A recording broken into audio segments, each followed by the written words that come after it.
Hey, hey, we are live for the Wednesday nighttime stream. Welcome, guys. How's it going? It is 1:30 a.m. in the morning. Woo! Time for the overnight stream. The late night stream. It's very late, in fact. All right, let's get started.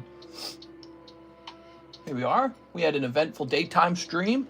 It was a little bit slow, but it was not too bad, actually. We had quite a few sales over there. Now, this shall be Wednesday night, and the title shall be, I had a funny title in mind, putting a shock collar on my Pikachu so he doesn't leave. Live card shop. All right. All right. No, so he can't leave. Anyways, that's just a fun poke at that one guy. I don't even know all the details of that story.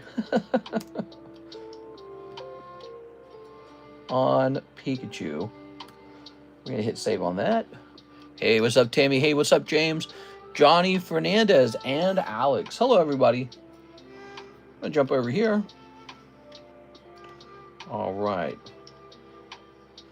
We're jumping over here. Let's see. And Mr. Alex has pinged. So we're going to jump into this area and drop this here. Good. So, we're going to close these out as well. Get rid of some of these emails. And then what's this FedEx shipping? What is it talking about? Oh, we are... Okay, so we are expected to receive a tag grading return on Friday. Very good. That's very badly needed because we need the inventory. We're pretty much low on slabs at this point. Like, we do have slabs, but it's none of the super expensive slabs. Or let's say the super popular ones either. So we need some product, and then also we need to start making money on that first round of 500 card grading for the previous month. That way we can afford the new round. Hey, mister, can I use my store credit for the jumbo pack break, says Lord Pop-Tart. Yes. Also, I think somebody asked me to ship their stuff right at the end of the daytime stream. Was that it? Was it Andy Man? I don't remember. Here we go. They'll need to send a penny message. John Lucas, he says, that was fun to watch back on my travels. Let's do another round of the waifus. He wants 5 of the Nikke Weiss English booster boxes and 1 Nikke Korean booster box. Wow. Okay, so we have a big order for the beginning of the stream. But first, we actually have to dole out this beautiful magic card. He finished in the daytime stream. Here he is. I would like everybody who's in there to get in this stream before it begins. Let's see. So we've got 3, 4, total of 8 cards in here. Team Rocket Grunt, Andy Man, Dallas, Bryce, NHCC, Carlos, Graham, and Graham. It's a really nice card. The 25th anniversary, anything from the 25th anniversary is super cool. But this one, the fact that it's 1 in 8 is very sexy. Ah, shoot, I sent for it. I'm so sorry, it's over. But we're going to have another one right afterwards. This is the lightning break. It's only got 10 or less spots in it. That's what's good about the lightning break, okay? So we'll find a new lightning break right afterwards. We also have all the big breaks as well behind it. There's some really good stuff. I mean, we offer some top-tier stuff. Like this staff card. This Hello Kitty break, which is also kind of like a lightning break. This Gengar, which I think is exceptional. This waifu. Oops, this waifu card. We did a horizontal stream today, if you missed it. This Halo card for those Halo lovers. Ta-da! Beautiful stuff here, really. So we did a horizontal stream. Kind of we were testing out to see how that would work out. And it was terrible. We barely broke peak concurrent of 73 viewers. And then on top of that, the number of subscribes was 1 subscriber. And the total number of views was 400. So we get far more views in vertical mode. We get about 1,600 views in vertical mode compared to 400 in horizontal. You can't beat it. You can't beat it. This is way better. So 3 slabs at a time it is, and a little bit of a skinnier screen. It is Donald Duck. Who's in here? 27 people are in here. I've been waiting all day, says Mr. Team Rocket Grunt. All right, he's here, guys. Andy Man. Is Andy Man here? Andy Man. We need Dallas Willis, Bryce Wolf, NHCC. You know what? Maybe we'll wait a second on this, okay? Let's wait a second on it. Tell you what, here's what we'll do, because we got to get this step done anyways. Let's pick out the next break. So we're going to pick out the next break live. Let's see. We showed off some slabs. And let's go grab those ones that didn't get chosen. Oh, those are nice. Nope. The waifus. Houndooms. Tammy wants one of my Espeons. Can't have it, Tammy. All right, you can have it, Tammy. Oh, I forget about these Carddass cards. Those are cool. Pikachu, Haunter. Look at that. That's nice. Look at this. Shining Tyranitar 5, huh? Man, those are cool. Where did my, where did the slabs we were considering go? They're just gone, huh? Well, that's too bad. Where'd they go? I thought we had some just over here, didn't we? Ah, there they are. So those were some top choices right there. All right. What do you guys think of those? Who wants to vote on it? Who wants to vote on which one of these we start up? Also, let's get through some more of this product real fast. So we got some more slabs that we haven't looked at. Mr. already sold the slabs. Yeah? Oh my God, look at that Deoxys card. That's great. Firo, he's a possibility, sure. Pichu looks to be too expensive. He was $400. What is he now? Whoa, we got to work on these for sure. Oh, that's cool. Oh, that's cool. Yeah, that's really cool. Here's Scizor. He used to be 200. Those are old prices. Keep that in mind, okay? Dark Magneton 9. That's kind of neat. Wow, we got some cool freaking cards, man. We got some cool freaking breaks just waiting. Holy mommy daddy. My God. That needs to be put away somewhere. Well, this is a Hello Kitty card. Ooh, Gengar Mimikyu is always... Well, we've already got a Gengar up there. Yeah, why would we host Gengar? We've already got him. This is cool. That's cool as heck. We got to go through these, get some prices on some of these other slabs. I didn't realize I had so many fantastic slabs. All right. Actually, we're going to get a price tag on this Firo for sure. Here is Pikachu VMAX. He's cool. This guy could use a price tag. He could use a price tag. Great Tusk Altar. He could use a price tag. Mareep Rocket Returns. Oh, wow. Rocket Returns cards are awesome. We got 2 Alakazams. Is that right? There's another Zubat. Suicune. Here's another Scizor. These 2 could use price tags. Kingdra. We're going through these real fast. Do me a favor, guys. Smash that like button. Smash that like button for me, will you? We need to get that. Listen, guys, you guys are the early guys. That means you're my best friends. I need you to hit that like button. Let's get that number up.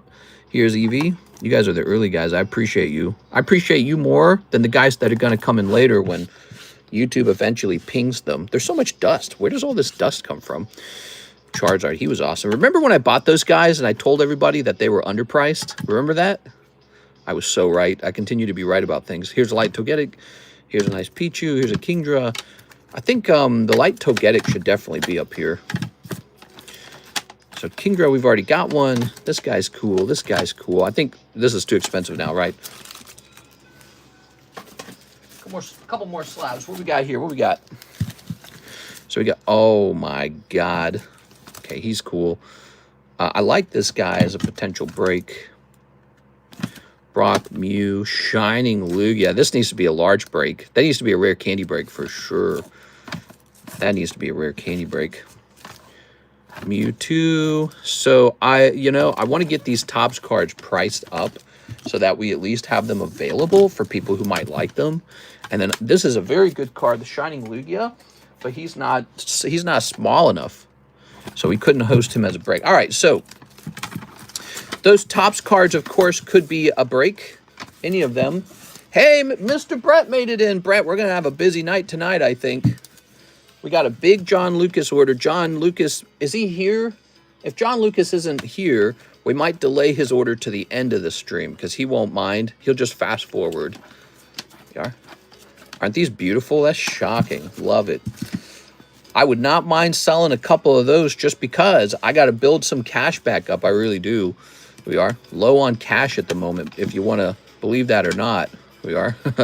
Whoa, big swirl on that bird. That's awesome. What do you guys see here? Are you the one that sells cards? Hey, what's up, Boogie? Yes, I am the one who sells cards. Leafeon. What do you guys see in that you won out of this pile that makes you go, ooh, mommy, daddy, I want that? Where's my lint roller? Is that empty yet? That lint roller is almost dead. I don't know where my lint roller is. Well, it's time to get a new lint roller, man. All these, they're like crumbs or something. Where do they come from? Crumbs everywhere. Okay. Hey, what's up, Jeff? Jeff, I'm glad you joined us on the nighttime stream. You know, Jeff, guys, he placed some of the biggest orders in the daytime stream. I really appreciate it, man. So this is the horrible vertical stream. I really don't mind it. We just focus on 3 slabs. But Jeff, I posted those results on the daytime stream in the Discord announcement. Dude, they only gave me 400 views for that stream. And I'll share with you the data for this stream. And it'll be something like 4 times that amount for this stream. It'll be crazy. And I don't know why it's that way, but that just is, I guess it's just how it is. It's almost unfortunate because from a technical point of view, I also like the horizontal stream. Gives you a little more playing around room in the horizontal direction. But I've gotten used to vertical as well. I actually kind of like how it feels when you zoom in with the card. So see how close, see how the vertical stream has so much more room for a card to be pushed in like that. That's kind of nice. So I was noticing in horizontal, you can't lift your hand very high, but in vertical you can, and they can still see what you're doing. Hey, what's up, Boogie? He says, what payment methods are you taking? PayPal, ZELLE, CASHAPP, crypto, VENMO, ZELLE. We take all sorts. Head over to the description of the live stream to see how to make a payment. We got to get QR codes, guys. So we're going to get a QR code that takes you to a link tree. Because what I've learned is that, well, anyways, AI recommended that. But also I've learned that when you go to the description, which takes a little hunting to find it anyways, in vertical mode, YouTube disables the links. I don't like that. So we're going to figure that out. You should be able to highlight the link and choose open link, though. What do you guys like in here? We go, okay, so this is 14. 1 out of 14 is too big. We can't allow that. That's too big. He can't be it. This Magikarp 1 in 10. Tell me which of these breaks you want. And we'll start it up, okay? All right. So we're going to test out this Scizor, all right? Scizor 212. Let's see. I have actually been slowly kind of converted over to the vertical streams anyways. That's the interesting part. I didn't like them at first. It is. And now I really don't mind them at all. So this one would be 1 in 8. Help you guys make your choice. You guys actually get to vote. By the way, you can get one started by just sending in an order on it. So this would be 1 in 10. This would be 1 in 8. Here's what to know about these prices. This already includes the star card, right? So this would actually be 1 in 7. This one would be 1 in 9, but they have the star card in them. Here's the Nidoking. Do you have Mega Evolve? We sure do. It's on the menu, which again is in the description. We got the Mega Evolve. Nidoking 126. By the way, who was it that wanted to take the last spot in the jumbo break? He wanted me to use store credit for that. Ooh, this guy's real good. This guy's easy. Okay. Cool. So this guy is a 1 in 6. We could host this all day long. 1 in 6 on him. It was me, Mr. Bagunas. Aha, Mr. Jonathan takes the last spot in the jumbo pack break. That's going off, guys. You're going to get to watch that. Very entertaining. I need to figure out why Venmo gives me random issues. Oh, my gosh. I hate that kind of crap. I hate that when the payment platforms are, like, acting up. That's so frustrating. Last spot in what? The jumbo pack break is complete. The last spot in there. What do you guys think? You want me to choose? I'll choose if you want me to choose. I like the Nidoking. I think he's fresh. He's new. He's very fast. That's definitely highly prestigious. People love the Magikarp. This is a nice vintage card. So the Scizor's vintage. You know, you won't get a chance for vintage forever. I actually really like Dark Charmeleon. Houndoom. He's kind of newish. Dude, I actually think this guy right here. Let's find out the spots in here. Of all the cards in the pile, he's my favorite, the Dark Charmeleon. It's because it's Dark Charmeleon. Okay, let's take a quick look at Dark Charmeleon. You ready? 10, Dark Charmeleon. Uh-huh.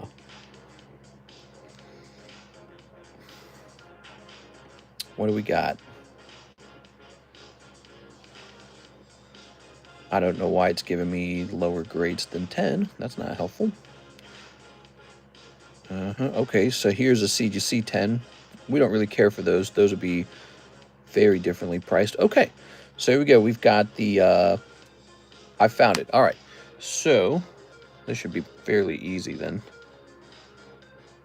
Okay, so this will be a 1 in 8. The Dark Charmeleon's a 1 in 8. What do you guys think of that?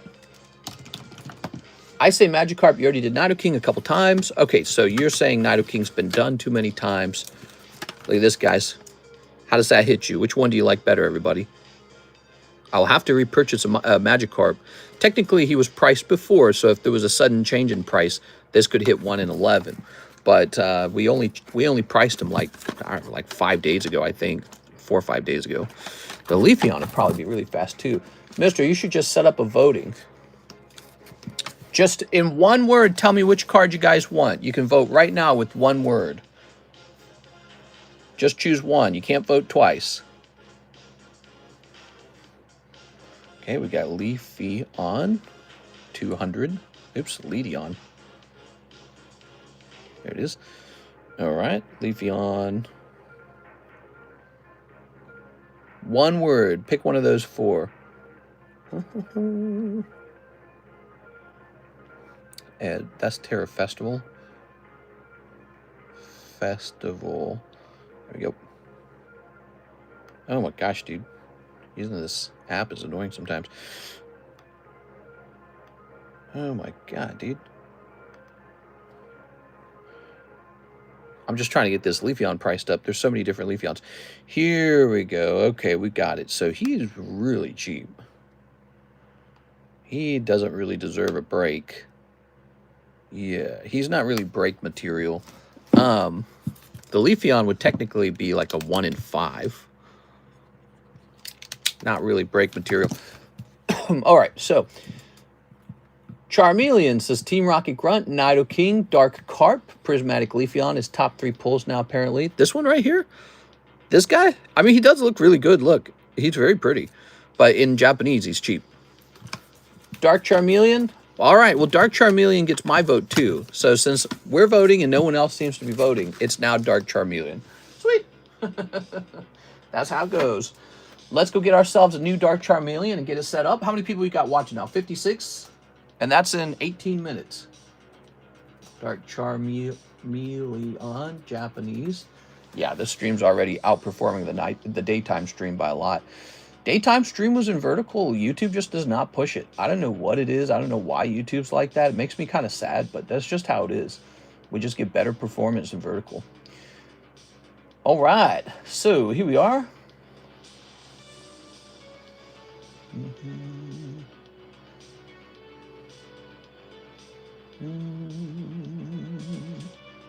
Boop.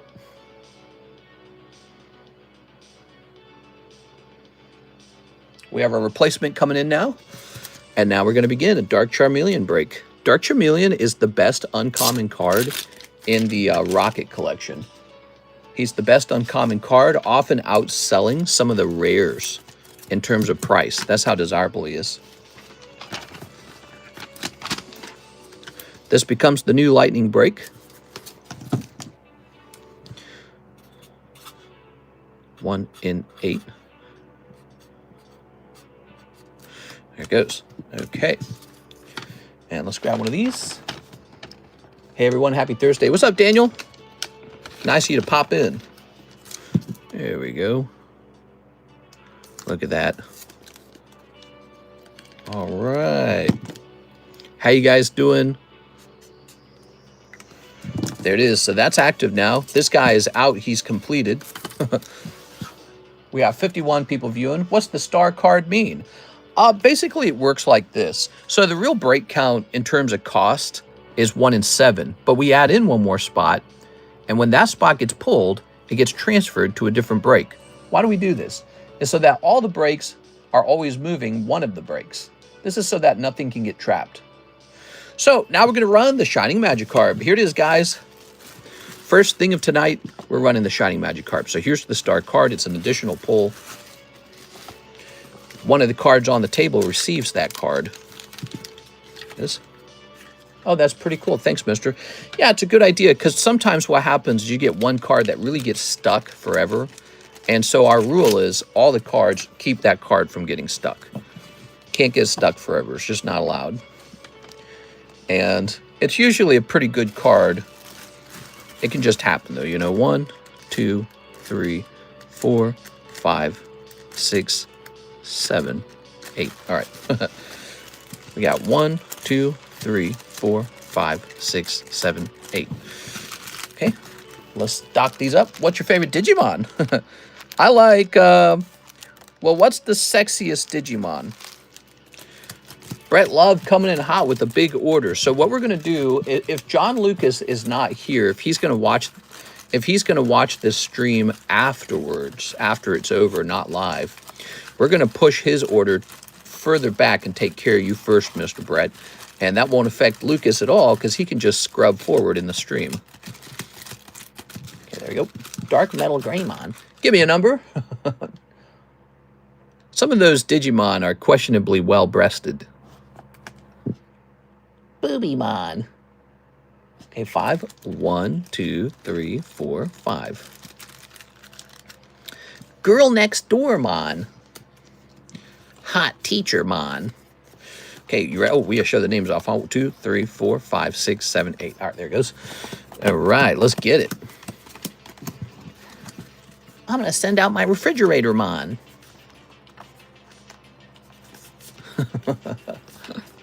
You got people saying that the new Digimon's going to be way better than the new Pokemon. Pokemon fans are never happy with Pokemon, but I don't blame them. I'm one of those Pokemon fans. The new Pokemon games, they're always sort of like, they always feel like kind of like cheap phone games, don't they? Hopefully this will be the last one, though. I hope with the next generation, it's strictly on the new console with the new graphics and hardware. And so I hope the next game doesn't have so many limitations. My expectations for Legends ZA is it's going to underperform. Those are my expectations, really. I mean, it's just sort of like an extra game where they're experimenting with some new ideas. And we'll see how it goes. All right, give me a number. When we hosted the daytime stream, I was so confused. I wasn't very good at putting my hands in the middle anymore. I was used to putting my hands here. 3, 1, 2, 3. Ah, there we go. All right, very nice. So this, oops. This goes, oh, here in the middle, and this goes here on the side. Ready? Somebody is getting this beautiful Magikarp. This guy right here. Look at that Magikarp. Will it be Graham? Mr. Graham. Graham will be getting the star card. Here you go, Graham. So that came out fast. Okay. Now we've got Mr. Graham. We did so much shuffling, and your names ended up next to each other anyways. Ah, sorry, Graham. Here's Carlos Sura. Oh, could that be it? That's Carlos Sura. I think I was saying like Sururo or something like that. Sura. And he is Imposter Gary Oak. Ooh, congratulations, man. So nice of him to hang out. You know, he kind of comes and goes, but he is hanging out recently. It's nice to see him. He is, in fact, going to pull that Magikarp tonight. Congratulations. I'm very proud of the breaks, guys. We've been hosting these breaks for a very long time now. They were all kind of my invention because I realized mathematically to get the most impact per dollar, you needed to actually take PSA 10 slabs and break them. That's what you had to do to help people get the most bang for their buck. There's TRG. Sorry, TRG. And here's NHCC. Zoop. All right, there they are. Breaks are very important because they allow you to acquire a card already graded 10. And it's actually so expensive to get cards to grade 10 because of the odd to grading being so bad. Even like watch for this tag submission to come back from tag.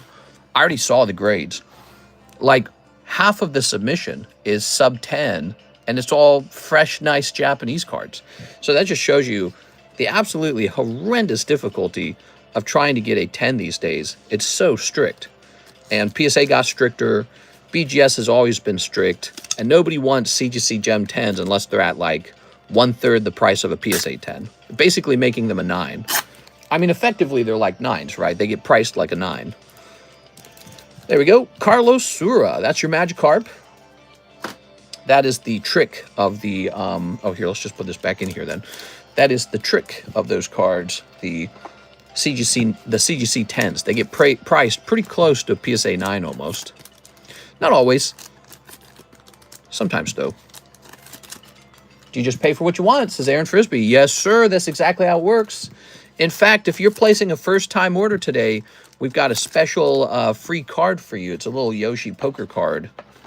We're in the business of handing out some free cards to new first-time buyers. I'd like to meet some new guys. We're looking for some new guys. So this is Graham D. Cousins, and he pulls this star card. We were talking about that, remember? The star card is an additional pull that goes into a different break. So it's like his spot hasn't really gone anywhere yet. He's just moved over. This is the new lightning break, this Charmeleon. So you might want to jump in there. He's a 1 in 8. Beautiful card. Really beautiful card. And then I believe, here it is, this incredible staff promo Tyranitar is the current star card. We're helping him out. We're getting him started. One thing I've learned is that cards really break the slowest at the very beginning, especially ones with a lot of spots. The first spots are the hardest ones to move. They start moving on their own about halfway through. He's now at 4. All right. That's Staff Tyranitar sitting at 4 out of 27. This is probably the coolest card on the table, and that's also presented in the tougher odds. Look at that. I'm all about these staff cards lately. I think that they're actually better than Pokemon Special ETBs, the Pokemon Center ETBs. There's fewer staff cards than there are Pokemon Center ETBs. No one talks about that. No one talks about that. It's not in the news, and it should be. It ought to be. So, John Lucas. We can service John Lucas at any point in the stream. Who got star? It was Graham Cousins got the star. So we're going to service you, Mr. John Lucas, a little bit later. Unless he's here. If he's here right now, we'll take care of it right now. He's got really big order. That's going to take like a half hour. 5 Nikke English and 1 Nikke Korean. All right, so if he's here with us in the stream, I'll take care of it instantly. But if he's going to rewatch this later, we'll have him just fast forward, and so that he can just watch it very easily in the future of the stream, the later portion. Then we have an order, Gabriel Gallegos, ordered 2 hours ago, Jumbo Pack Break, Team Rocket Break. Oh, sorry, Joshua, I can't put you in here because somebody already got in here first. Joshua Bagunas, you did not get into this Jumbo Pack Break. Mr. Gabriel got into it before you. I'm so sorry. This is also a spot for him in the Rocket Pack Break, where you can actually pull another one of those beautiful Charmeleons, but it's so hard to get that 10. So this going in here. And then let's grab this. Gabriel Gallegos. That brings it up to 5, I believe. All right, Gallegos. I'm sorry, Mr. Brett. We're going to try and get to you soon because I know you probably want to go to bed. Oh, these late night streams. They're so late. Staff G, PBB, Pack Split. Okay. Thank you, everyone, for being here. Take a second and smash that like button for me. There we go. All right. I got to start a bounty soon, right? That's what the AI says. Said I need to do bounties.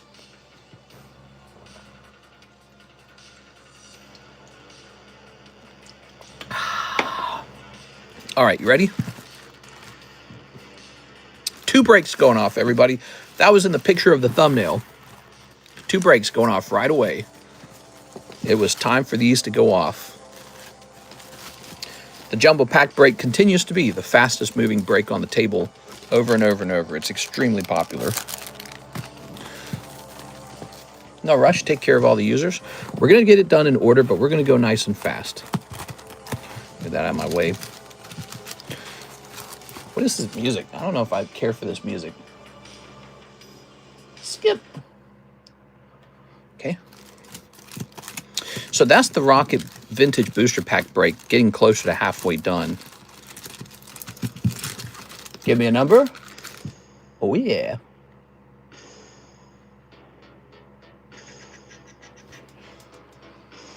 Whew. Let me take a look around. Okay, 4. Now 4 would be 0. I think the audience said last time they don't want 4 to be an option. 2. Okay, 1, 2. There it goes. I'm okay with it because making it so that it doesn't get shuffled is an interesting idea.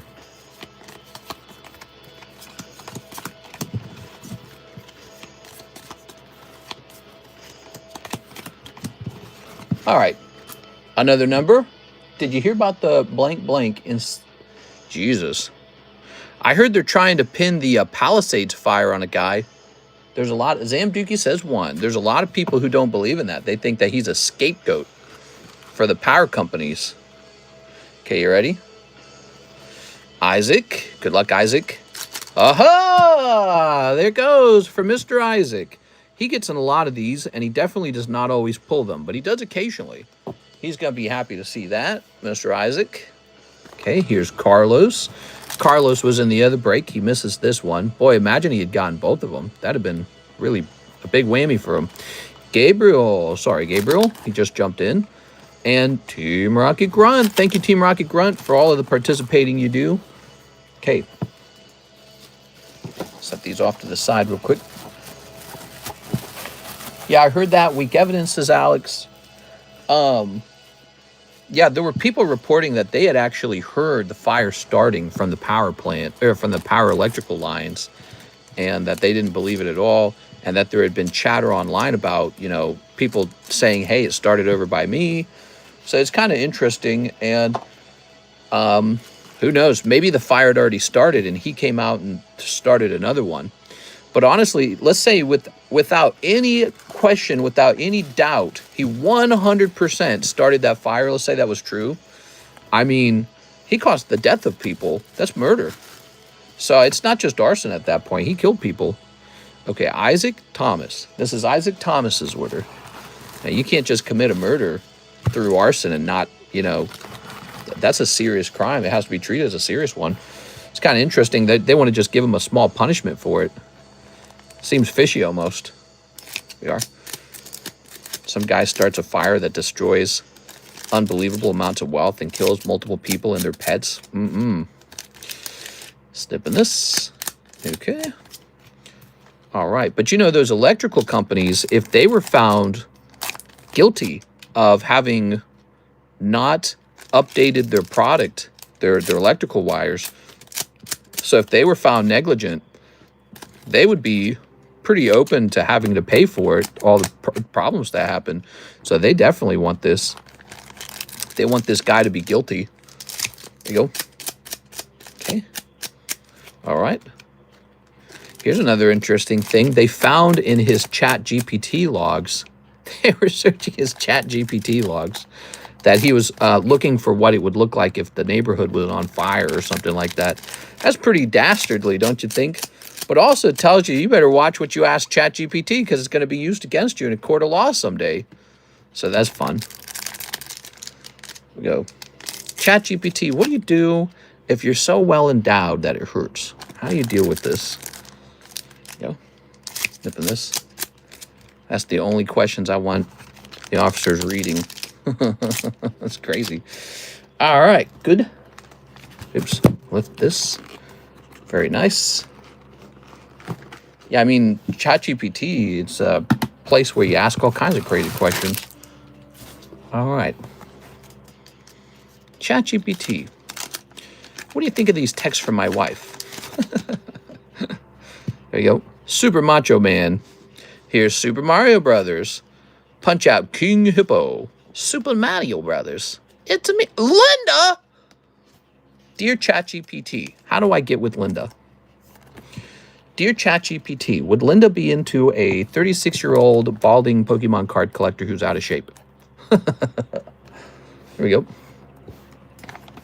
can just hear ChatGPT answering, you fat bastard. Okay, so Doctor Who. No, ChatGPT would be like, that's a really interesting idea. Mountain. So this is your collector's booster pack of Doctor Who. It can actually contain a super expensive numbered card in it. Let's see what it gets. Okay, we've got the 7th Doctor, Davros, Dalek Creator. He sounds like a bad guy. Talisman of Progress, Lightning Greaves, Frost Fair Lurefish, Sergeant John Benton, As Foretold, The Flood of Mars, Heroic Intervention, RMS Titanic, Dragon Skull Summit, As Foretold again, Cyberman Patrol, and the Master Multiplied. So in this case, no numbered card. What do you guys think of these Doctor Who packs? You think I should liquidate them on eBay, or you think I should keep them on this menu? You know, I don't feel like people open this very often. This is one of the least opened Magic the Gathering sets on our menu. Okay, scroll this over. Check GPT is this generation's Magic 8-Ball. We are. How many of you guys have now used ChatGPT to ask it health questions, legal questions, relationship problem questions? There we go. Keep them, says John. What? Here we go. Here's Houndstone. Ooh, nice little Spearow coming out of your Mega Evolution pack. That was worth it. That was a bonus pack. Yeah, this went in for free. It went over the 160. Here's this cold. Here's this super cold. All right, here's classic peanuts. I love these. So I won't get a lot of time to show these off, but these are very cool, actually. You can see they're Charlie Brown cards. Yes, PSA does grade these. We forgot where we hit it. Now what? Now, this is Series 2, and it's all sports. Hey, manager, it's too medium to play today.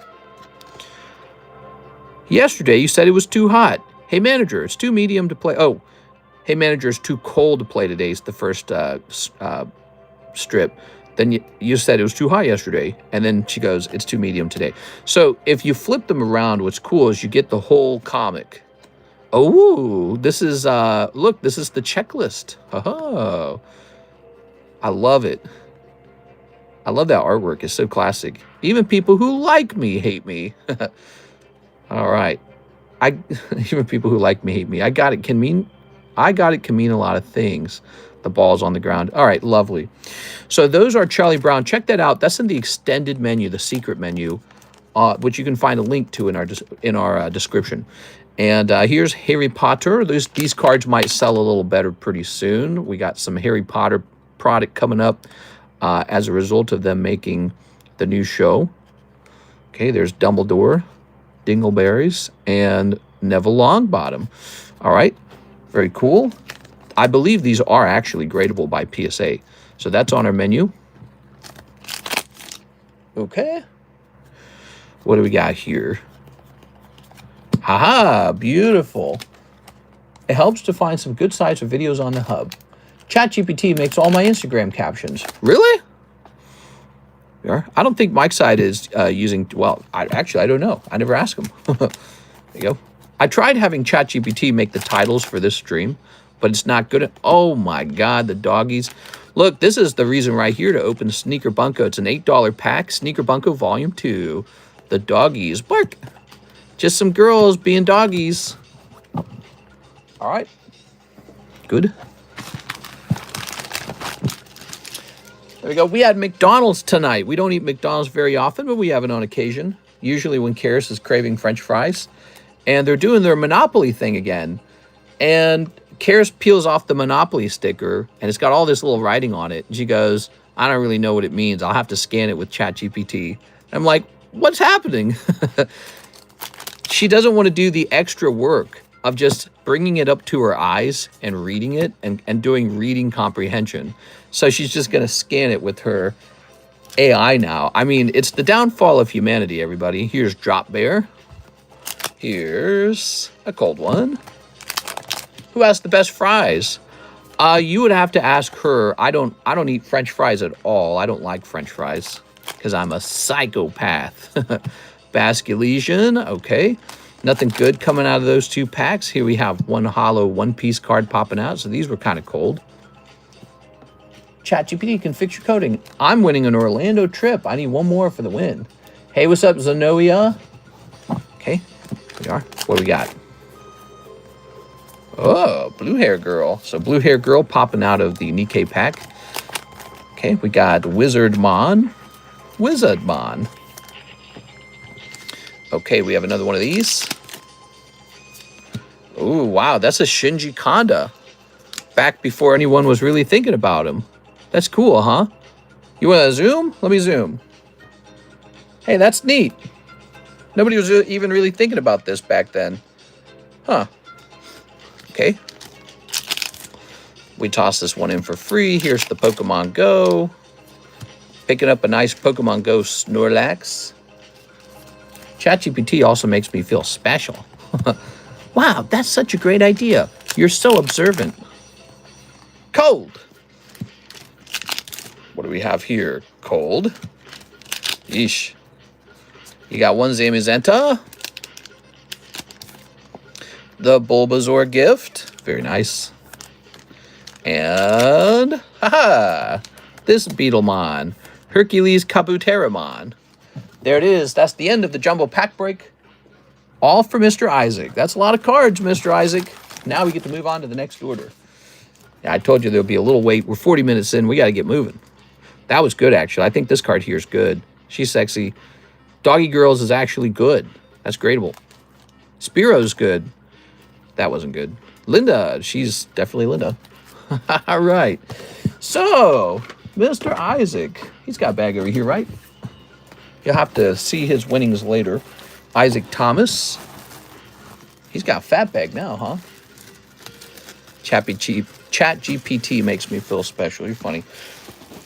I'm really enjoying AI. What I'd like to do is I like to write a really big, complicated prompt with a lot of like details and information in it, and then have it talk to me about what I should be working on.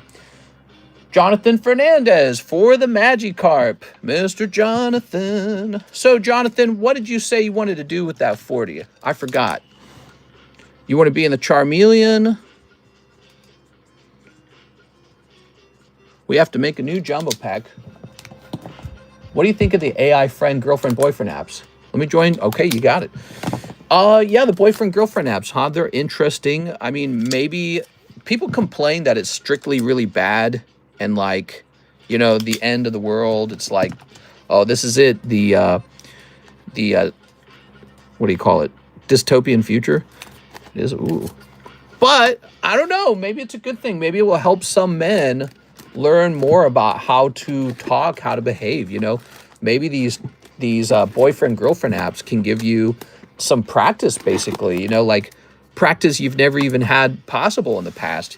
You never had a machine so complicated that it could give you good practice talking to a theoretical girl, right? So maybe there's some silver lining to it that we're not really thinking about too much. Okay. Now, technically it's Mr. Jonathan Gonzalez Baguna's turn. He says store credit for the jumbo pack break. So, Mr. Bagunas, you still have 40 bucks over here. And that's not a bad thing because you would have missed. You would have missed. You actually saved 40 bucks. Good job. And ta-da! We're moving on to Brett Love. Brett says 4 live customs. And you said I have 2 available? Yes. Okay, so Brett, help me out here. Are we doing a total of 6 or is it a total of 4? Are you saying it's 4 plus these 2, or are you saying it's 2 plus these 2? Help me understand that real fast so I don't make a mistake because I'm pretty dumb sometimes. Mega Evolution box and 1 donation. Ooh. 1 donation. Dope. What should that donation be? Maybe we'll pick out a $20 slab. Oh, I know there is a $20 slab in here somewhere. I know what it is. It's the Adventure Time slab. 4 total. Okay, 4 in total. And we're going to go get you a hot one. Daha! And this tonight, guys, is going to be the Brett Love giveaway. It's Weiss Schwartz Adventure Time. Perfect. So by hanging out here, you guys are going to get a chance for a free one. Okay. And we're opening up a box of Mega Evolution. Appreciate it, man. Mega Evolution's scary, man. If Mega Evolution is the price that it's at, what the hell is Phantasmal Flames going to be at? Keyword is love. Let's go set it up.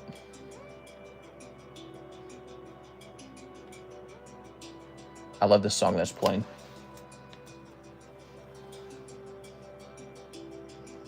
Phantasmal Flames is Christmas. Coming out in a little while, huh?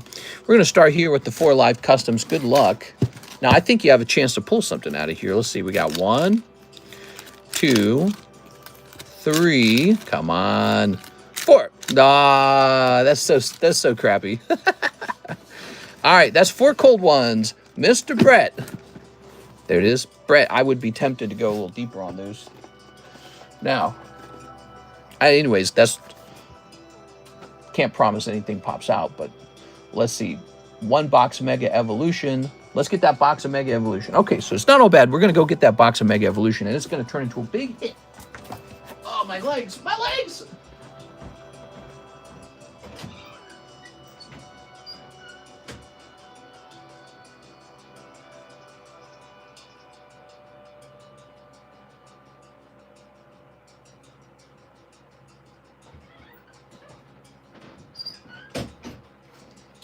All right, here we are. So the best part of opening a whole box of this stuff is that you immediately get the box topper too. Ooh. Okay. Hey, what's up, Nicholas? How's it going, man? Welcome, guys. Take a second, smash that like button, and type in the word love to be part of the current giveaway. Oh, yeah. Oh, yeah. Well, it's always a pretty good night when you come in here, because we get to see a whole box of something get opened typically. Tossing this away. Tossing this away. Ooh.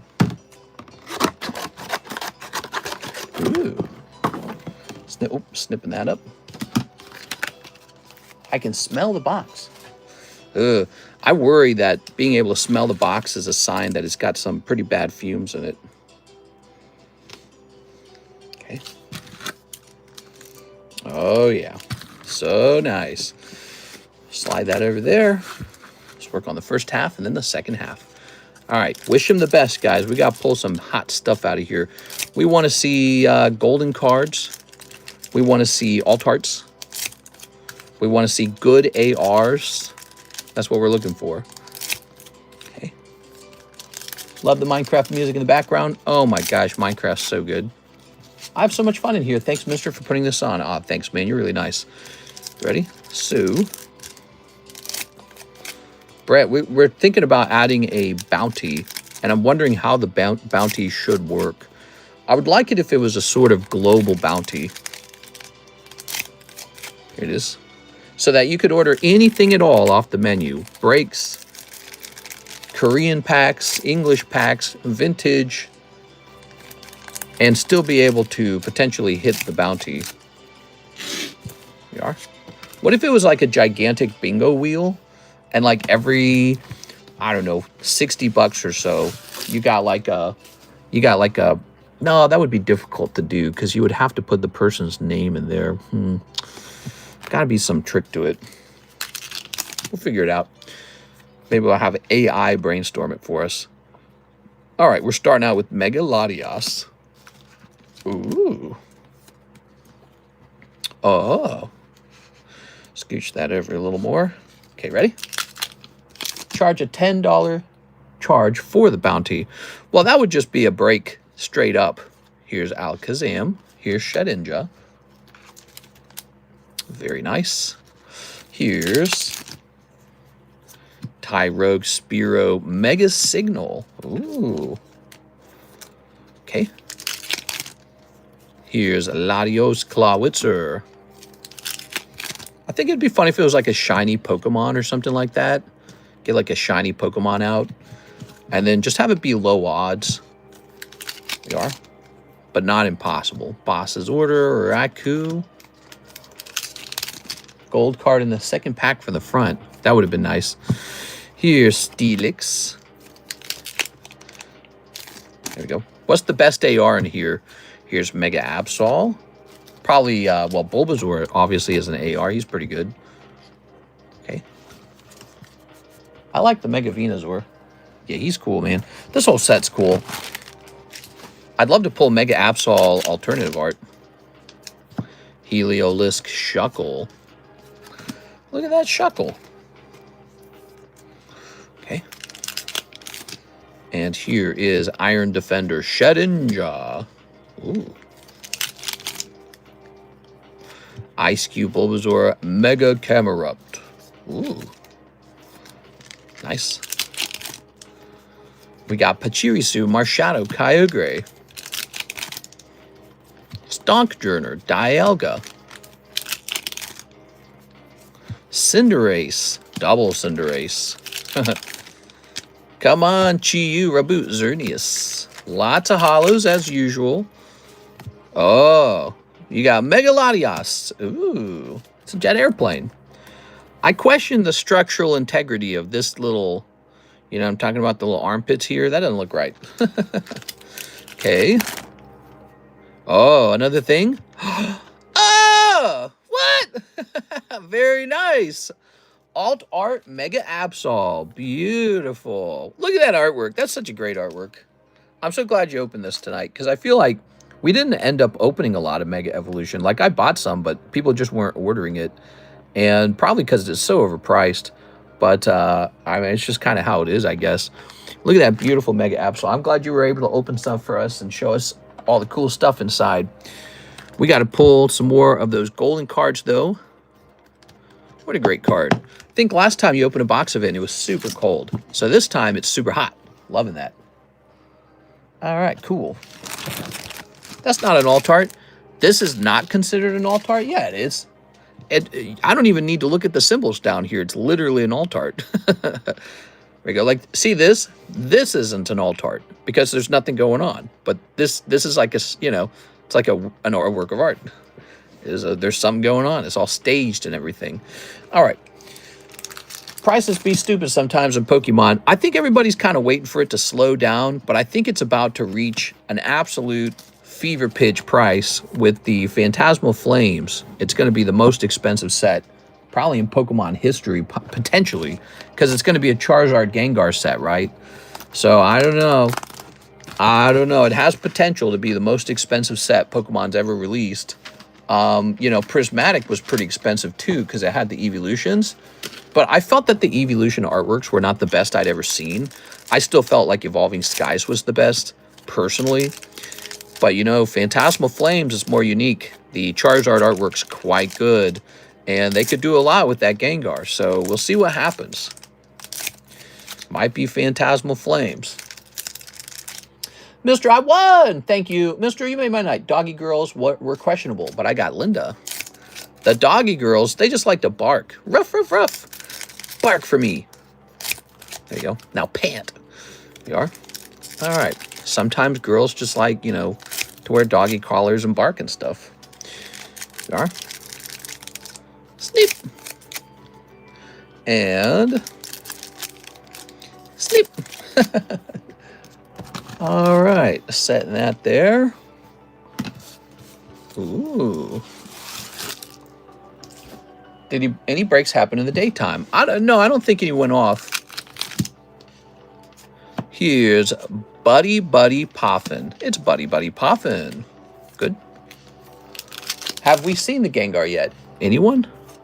I think I saw somebody showing the Gengar, but it might have been fake. Here's Frostmoth and Garganacl. Garganacl? Look at that Garganacl. Lovely. I kind of want to master Time to Mine. It's a cool set. We got more of it if you want. Here's Mega Manectric. All right. Here's Spoink, Mega Venusaur. Ooh. Okay, here's Hariyama. More like Harry Mama, you know what I'm saying? Magnezone Dialga. All right. Oh, Mega Venusaur as well. Wow, this is just a great round. Super cool. This box was great. Putting that to the side. This is the best TCG channel. I really appreciate that. That's nice. Thank you. Here's Executor. Ooh, very lovely. Okay. You know, it's really competitive out there these days. There's 5 million live streams now. It's really tough. Lunatone. That's why I'm interested in making improvements. We got to stay competitive. We want to do things to make our stream more enjoyable, easier to access, and just more exciting. There's Megalucario. Nikke Meganium. Okay. Here's Solrock, Beware, Xerneas. Okay, we've got Nuzleaf, Mega Mawile. Okay, and here is Hariyama, Acerola's Mischief. We've also got Ninetales Dialga, and some more holos. Wow, that is quite a lot of holographic cards, don't you think, guys? Opening these sets hand out an enormous number of holos.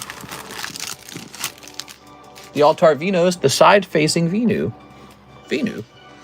So here we have it. He did pull an Altart in this box. Mega Absol popping out. And we've got some beautiful cards. Executor. He's one of the ARs. Garganical. Lots of ARs in this set. Shuckle, of course. And Shedinja. So a total of 4 ARs. Then we've got Mega Venusaur. And Megalodios. Yes. So these are 2 more hits. Beautiful. And then the rest are just going to be like standard EXs. Cool. Mr. Brett. I almost feel like keeping these 2 things separated, but I don't know. It's easier to pile them together or create a new bag for you. Would that be an Alt Art 2? Well, what be an Alt Art 2? Oh, he's asking about whether the Venusaur is an Alt Art as well. So in addition to all this, Mr. Brett is also the one handing out this nice Adventure Time card. How nice is that? Okay. You know, I kind of want to push this down a little bit. There we go. So it rests lower in the baggie. Doesn't stand up too much. All right, good.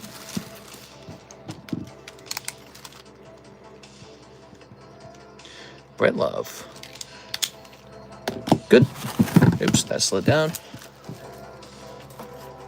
It appears we're probably getting a tag return on Friday. I'm very excited for this. I know it's in the tag return. There's some decent stuff.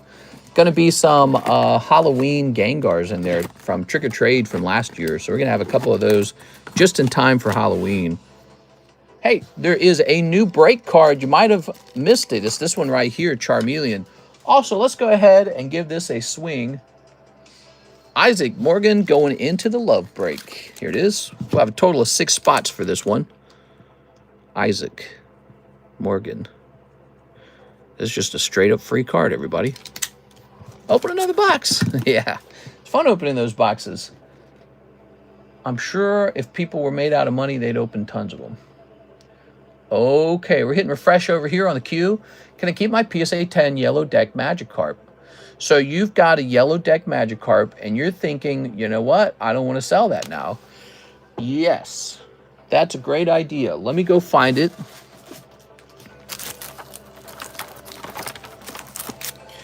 Hopefully I can find it quickly. You know, I saw that one, and I was thinking about it. I was like, I could offer to buy that one from him. But ultimately, I don't need to. Because I know I got more yellow decks. Here's Venusaur. You just feel like it's probably undervalued as it is, huh? It's tough making choices like that, you know. People don't always appreciate the poker cards. That's the way I see it. That's why I'm so slow with them.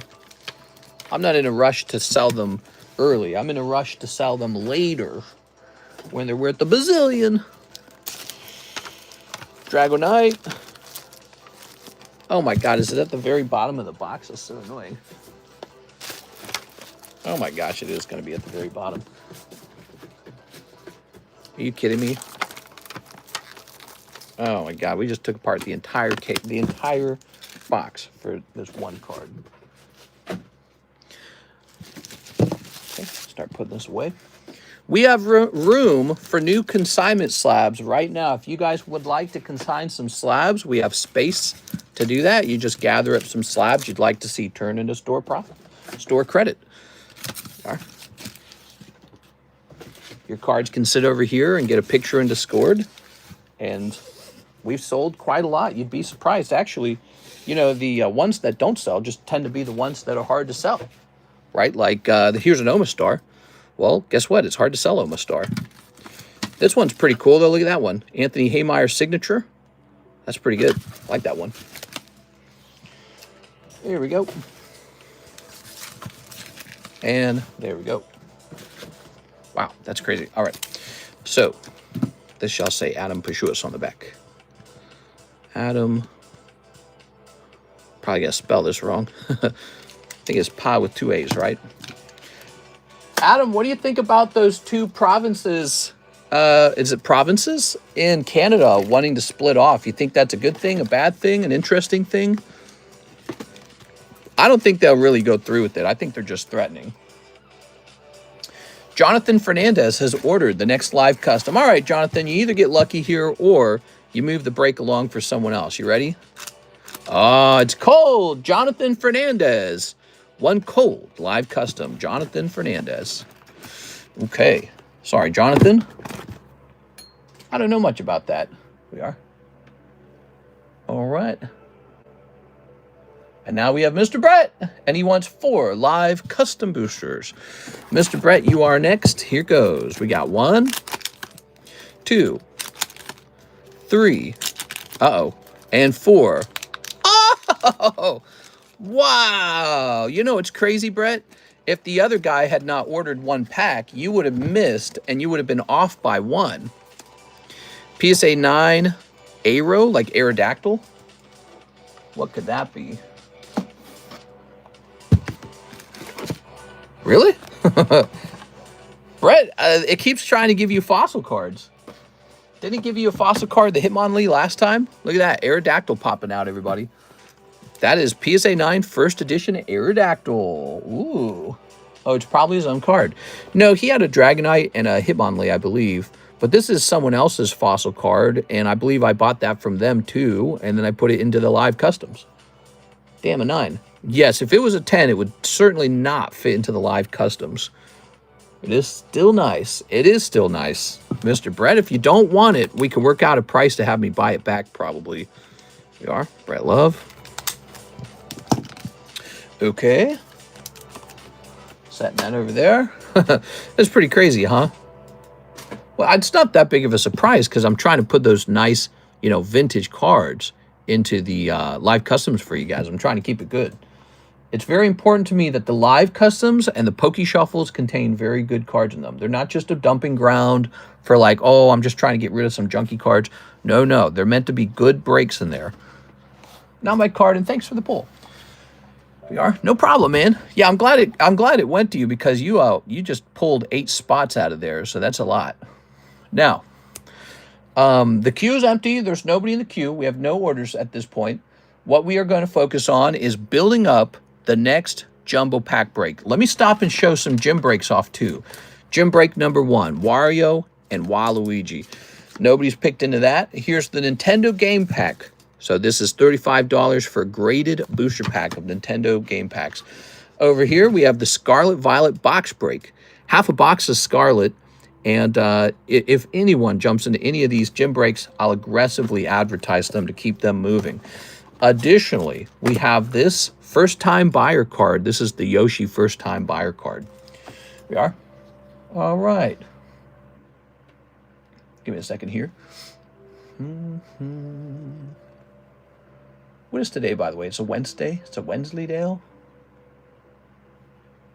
Okay. I'm going to set up that bulk pack, huh? So, what shall we start with? I think we should start with the latest sets. So let's get a Mega Evolution. Oops. There's the Mega Evolution. And I think we should go ahead and put, how about one of these? Okay, so now we've got 2 of the brand new starter sets, right? People love these sets here. And then I would say, I really feel these are undervalued right now. Let's get one of these in here. So there's Journey Together. And what's this? That's Masquerade. Let's see. What's the coolest thing we can drop in here? I like the Pokemon Go packs because I feel like for what you get, they're pretty low price. So we'll start there. This is going to be the base of the new Jumbo Pack Break. 14. I think this one's 8, right? This is 6.5. And this one is going to be 12, right? It is 12. All right. Now we get to add some more interesting stuff to it, right? We get to play around with it now. So I like these sets that are not on the menu. We got this one here and this one here. And these are going to be like $6 a piece, although I think they're more expensive than that, aren't they? I don't want to look them up. I'm too lazy. So these are going in, and you can't buy these on the menu. They're not on the menu. I think Pokemon Go is going to be historically expensive in the long run. I think you'll do fine. It's a small set, right? But I think you'll do fine. Okay, I always like adding in the packs that are not on the menu. So we're going to have another one of these. We're going to have another one of these.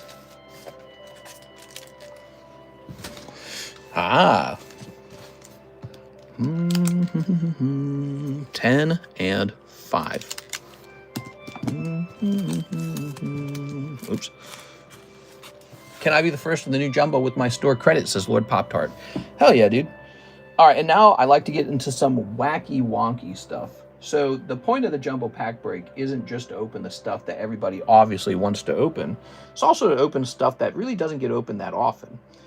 So, what shall we choose? There's Metazoo, there's Girl Packs.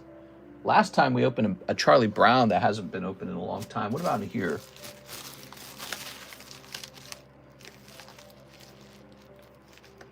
Here's a Rick and Morty pack. Let's grab that. So we're going to do Rick and Morty Season 1, which, by the way, when you open those, you have a chance for a signature card to come out. So those are pretty interesting. And then how about, looking around, we've got Magic. Magic is all, the problem with Magic is it's always really expensive. So if you want to add Magic to it, it's going to cost a ton. We've got One Piece. We should do a One Piece break, like a separate break. It's only One Piece cards. Call it the One Piece Mega Break. What Final Fantasy packs have Final Fantasy 7 characters in them? You know, I think that the really expensive Tifa set tends to have a lot of that. Let me tell you what the name of that is real fast. So the name of that set, Final Fantasy, it is called Soldier's Return, $14. I think it's got actually 2 clouds in it from that era. So that set tends to have those Final Fantasy 7 characters. I'm pretty sure. Do you have more Thai Pokemon? No, but I'm in conversation with somebody about supplying it. So now I have to make some tough choices. Let's grab one of these Magical Girls that just got open. Okay. Magical Girls. And then, ooh, here's one that's not on the menu. The Fruit of Grisai. That's fun. Here's a Sneaker Bunko. We know that one's 8. So this is, this is 8. This one's 5. I don't know what this one is. I think it's also 5, isn't it? Okay. Then let's get some other interesting stuff. How about one of these Animal Crossing packs? They're a little bit pricey at $10. Okay. So I got a little pricey Animal Crossing pack. Let's get a...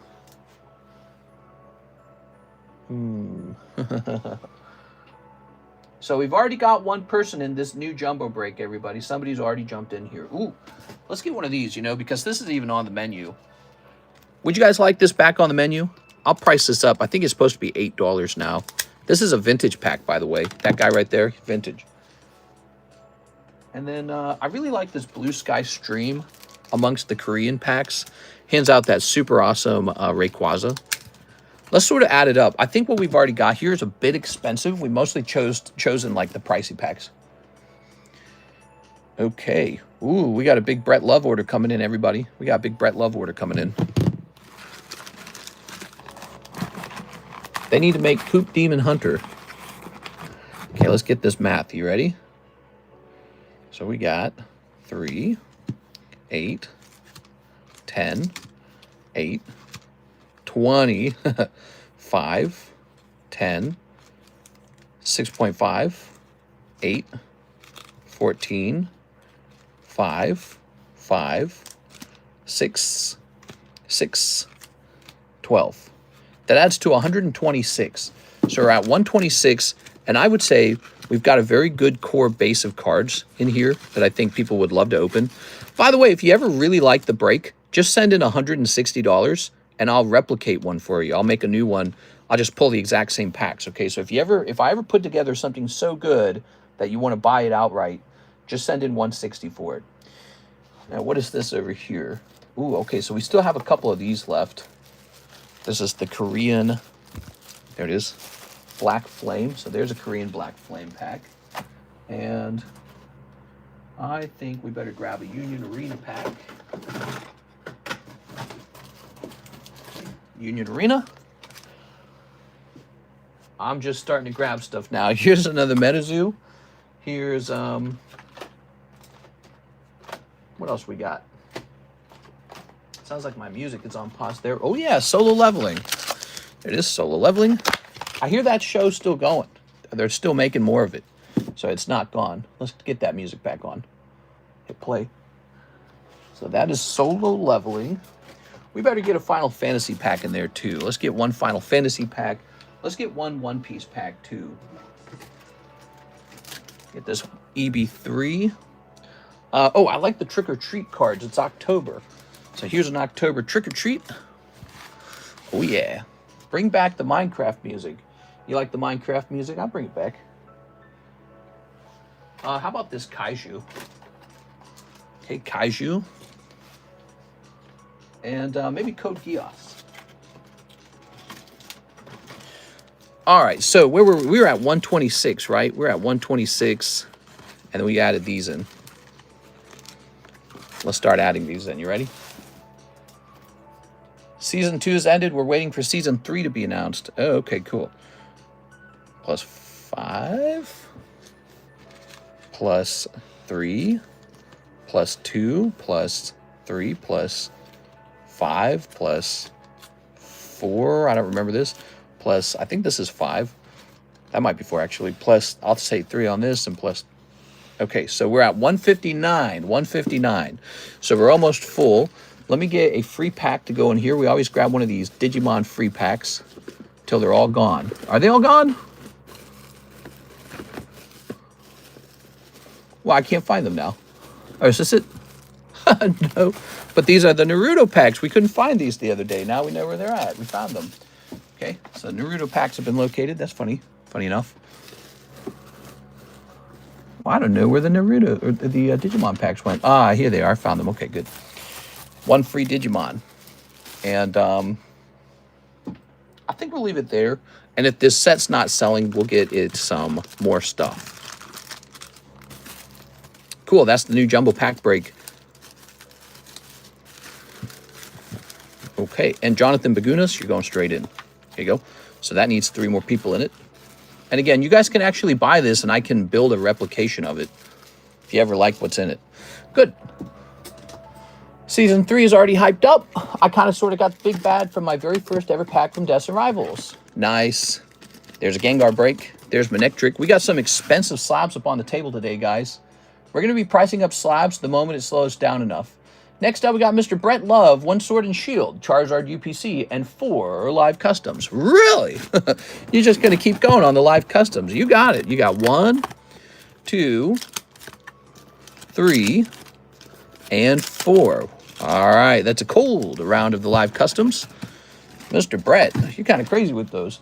Now, the Sword and Shield, Charizard UPC. I want to buy a copy of that Jumbo Pack break, unopened, 170.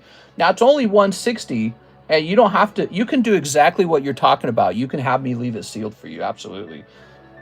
Oh, we're going to say Charizard UPC sealed. So we're going to go restock one of these. That's the first step here. Snipe time.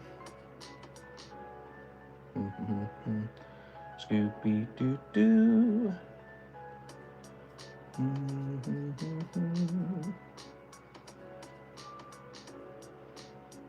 Okay.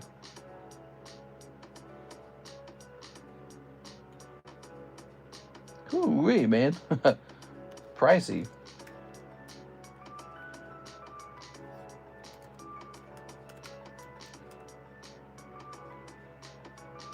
So Charizard UPC shall be repriced to be slightly cheaper this time. Charizard UPC now going to be cheaper on the next round. It will go from 720 to 700. That's good. All right. Sometimes the prices go up. Sometimes they can even go down.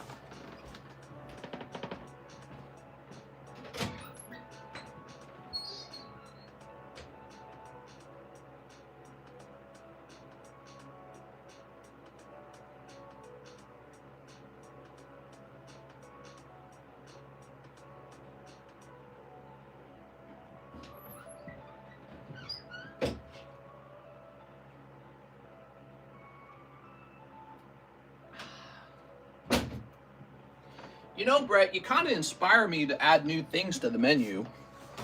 You single-handedly make me want to add some really expensive stuff. I mean, like some super high-end crap. You make me want to add that. All right, so here it is, the Charizard UPC. Glad you're honest, the price fluctuates. Yeah, the price before will really be based off of how much I had to spend that day. And it looks like a couple of them got cheaper. Okay, let's see. Ugh. Very good. If a price ever falls on something, I'd prefer to keep up with, you know, tuning it down, because I don't want my prices to be based off of an older, more expensive, you know, outdated market. Okay. Okay, this has a big break would sell. Is that what you just said? Yeah, maybe. I think it's just going to be for Mr. Brett forever. All right. Wish I could do this on screen.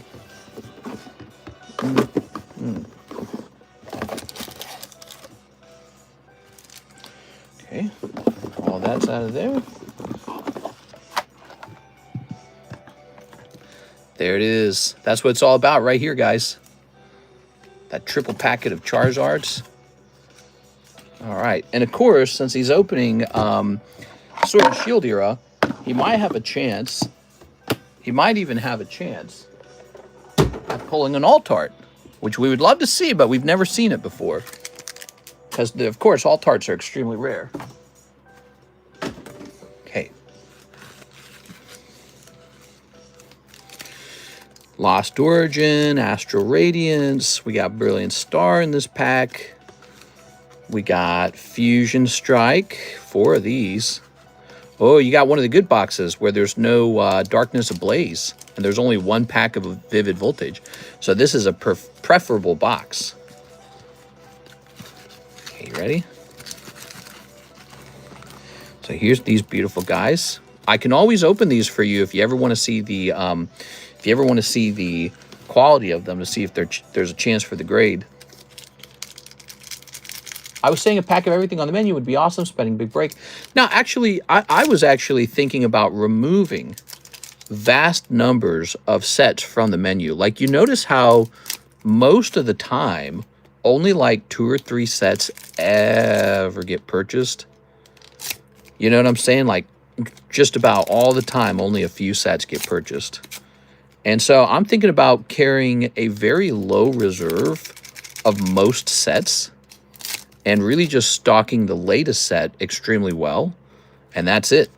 Thinking that might be the future of the style of the inventory. Because up to now, it's sort of worked out for me to just buy a lot of everything. That's worked out mainly because card prices just keep going up. But, you know, I end up with all this inventory just laying around and it never gets open. And I have this big bloated menu where people just order like 2 or 3 things off the menu. They don't order like, you know, like we got all these Weiss Schwarz cards. No one orders those. They order the latest Weiss Schwarz, or, you know, maybe there's a particular Weiss Schwarz set that's very popular. All right. But yeah, I'm thinking about shrinking that menu. Oh, I didn't want to start with this. Okay, hold on. I wanted these to be last. I thought that was going to work differently. Fusion. Astral Radiance. Actually, no. It should be Brilliant Stars. That's a Charizard set. Then Astral Radiance. Yeah, actually, Lost Origin should be back here. And Vivid Voltage. I like that. Okay, good. Haha. Beautiful. Ready? Okay, so he could get extremely lucky. There could be an Altart in here. But statistically, the odds are very heavily against him. We're starting out with Kakuna. Yeah, most likely he could just pull a whole pile of hollows. And nothing more. Here's Whiscash. Hey! How strange. We pulled this exact Whiscash at the beginning of the stream out of the Jumbo Pack break. What are the odds we would pull it again? That must be statistically very rare.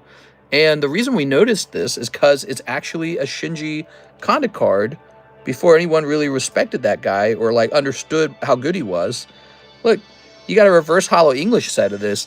I got to save that for Mike's side. I want Mike's side to show that off, I think. Okay. Give me a minute here. Yolanda, should I open a booster bundle of Prismatic or Lucario Tyranitar box? Whatever you want. Okay, let's see. Brett's saying you want to do a $200 donation, give away a $100 card. Up to you. I mean, if you really feel like doing that, I'm not sure if I understand the question. Are you asking me if I would like for you to donate a huge amount of money to donate some really big cards? You're welcome to do that. You don't have to do that, but I know the audience would like that. You know, you could save something like that for like Christmas or something like that, or Halloween. If you're really, you know, when it comes to donations, it builds up a name for yourself. People know who you are pretty fast. But you never have to do like 200. That's a lot. 200 is a lot. Some people are just weirdly very generous. Very high level of generosity. Let's jump up here to stream clips. All right. This is going to say Shinji bringing awareness to a Shinji Whiscash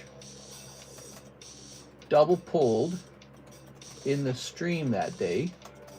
First in the Jumbo Pack break, then in Brett's order of the Charizard UPC, 82 minutes in. Whew. There we go. So that card might be worth grading. If it grades 10, it might be a really nice card to try and sell. What do we got? Here's Silene Wordier. Hey, what's up, CS Men? How's your trip in Japan? How did it go? Ursaluna, you still there? Ursaluna, he's nice. Love the stream. Thank you for putting some good insight on the hobby as far as market trends and values. No problem, man. Well, I really appreciate that. Here's another Shinji card. This Magmar. Oh, you're going to keep the Magmar. Here's Burmy. Yeah, never pass up those Shinji cards. Here's, oh, Octillery. Wow, look at that, guys. So that's going to be Octillery AR. Oh, no, it will say Trainer Gallery. So we got a Trainer Gallery out of here. That's good. Anything else he can pull out of here is very important because these Charizard UPCs are kind of pricey. There's Infernape. Here's, ooh, I got all excited. I saw the full art and I thought maybe something crazy would come out. But it is Young Mustard, and he is showing off his bare chest. So, guys, I think we just got a big order in from Brett for a generous giveaway. Ooh. Brett, maybe we should make that the what about the Brett bounty maybe? We were talking about bounties, huh? $200. I think that'd be interesting to turn that into the bounty. Here's Beware. Okay. It could last all month long or something like that maybe. Here's Chansey Steelix. Chansey Steelix. Here's Double Crabominable. Crabominable. Look at this guy. Ooh. Okay, he's super ugly. Here's Toxtricity. And come on, please. Ah, Hisuian Zoroark. We're getting close to the end here, guys. Really hoping for an Altart to pop out. But so far, just one Trainer Gallery. And we've got Cresselia. Cresselia is cool. It's beautiful Cresselia. Now, we're down to our 3 Evolving Skies. God, it would be nice if something came out of there. It's only 3 packs. Odds are impossible. We got Eldegoss, Regieleki. Here's Scroll of the Fanged Dragon. And come on! Nah, Seismitoad. All right. Pretty much what we expected. It's just so difficult to pull something out of there. It's really difficult. All right. What is a bounty? So bounty, the concept of it is that maybe you're like opening packs or something, and as a result, you have a chance to pull something, you know, passively, something bigger. And so I'm thinking about having a major, like a global pull. No matter what you're opening, you're being given a chance for this global pull. That Kakuna didn't get a sleeve. Scanned packs, says Pokemon. You're talking about out of this Charizard UPC? I doubt it. They would have to scan it while it's in the UPC. I don't know how that would work. So you got Zoroark, Crabominable, Mustard, Burmy, Octillery. This Whiscash is really cool, by the way. It looks well-centered, too. So that might be the star of the show in this box. And then, of course, you've got your beautiful Charizard, your beautiful Charizards. There we go. All right. It's like a reward for pulling a specific chase. Oh, right. So, you know, the nature of the mechanics for the bounty is something I'm still thinking about. There. And here's this. All right. I don't know if I want to get, like... Toss this over here. I don't know if I want to get like a rule where it's one specific card you have to pull from one specific set. I feel like that's not as fun. I would prefer for the bounty to be like a global bounty. Like you can open anything you want. You can even purchase slabs. Anything at all could trigger it. Here it is. Very nice. Oops. Set this in here. Very nice. All right. So that pull, that Whiscash pull, probably going to be a clip now.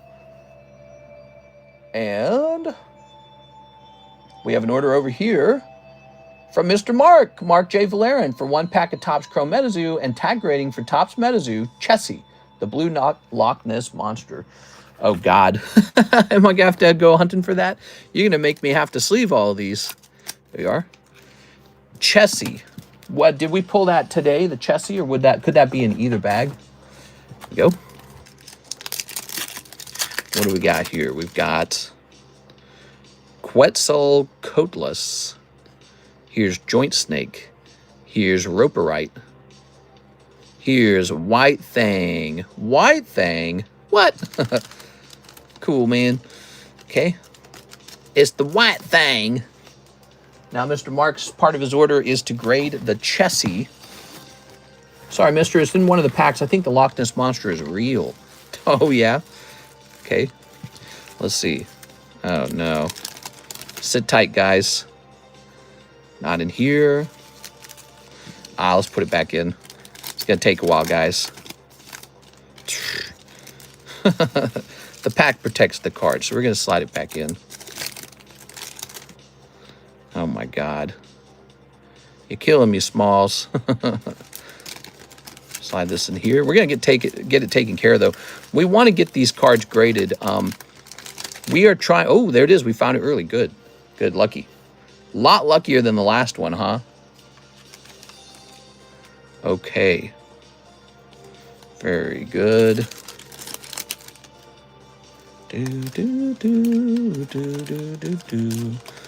Good. All right. That's all done.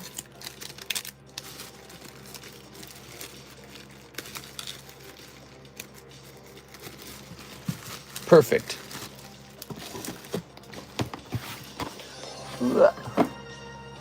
Chessie. So we get $30 tag grading. We do middleman grading, and our tag grading is cheaper than our PSA grading. Our PSA grading is $39 per card, but the tag grading is only $30, and I send it out for you. I do all the work. So, guys, if you would like to do some middleman grading on this channel, I'd love to send your card off to Tag.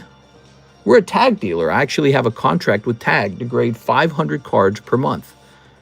And so that means we got to get some of those tag gradings done. We are. Oh. There it is. Good. Oops. Set this over here. Beautiful. All right. We got too many of these slabs up here, huh? Here's Vulpix. Here's the Waifu Break.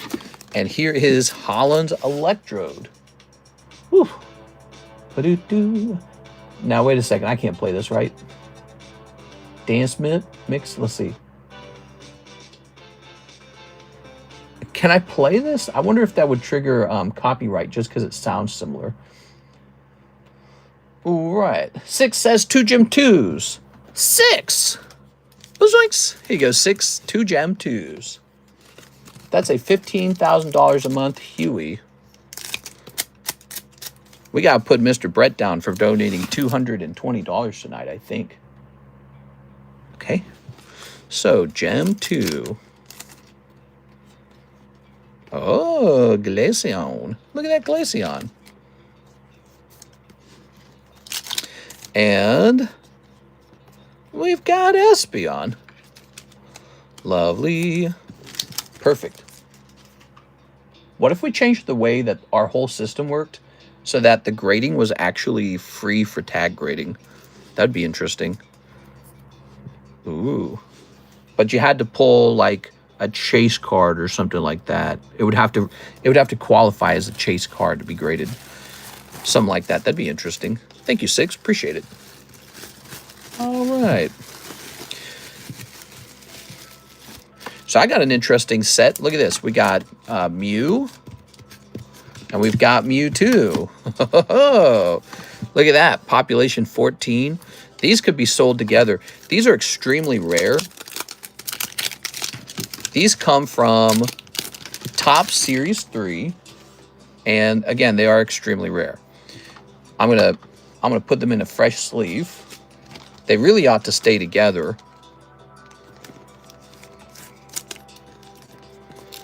Shouldn't separate them. I remember for a while I couldn't sell them because I couldn't figure out where one was, but I had the other. And so finally we have them both together. How nice. Okay. This is a very cool Topps card situation. Let's get these population counts. It's going to surprise you. It's abysmally small. Ready? I'm thinking about cracking open some of those big Topps boxes, the ones with the specialty pulls in them. Ready? So this is population 17. That's it. Population 17. That's crazy. There's so many sets out there, and only a couple of them have population counts this low. Like some of those Gold Star era cards are like this, but also Topps is like this. That's why I pay attention to Topps. I never ignore a set with population counts this low. So the Mewtwo's even lower, 17 and 15. Now I'd like to take a minute and try to find some prices for these guys. I think this would be an exceptionally good break or slab away. Oops. Let's see. I bet these are way up. I bought these in bulk with a bunch of other Topps cards. I'm so glad I did.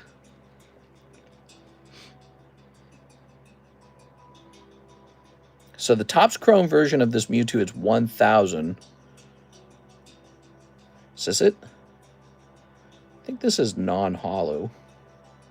Yeah, I've got the foil version. Ooh, there's no way to really know what the price on this should be. Damn, dude. Maybe I should just list this on eBay, actually.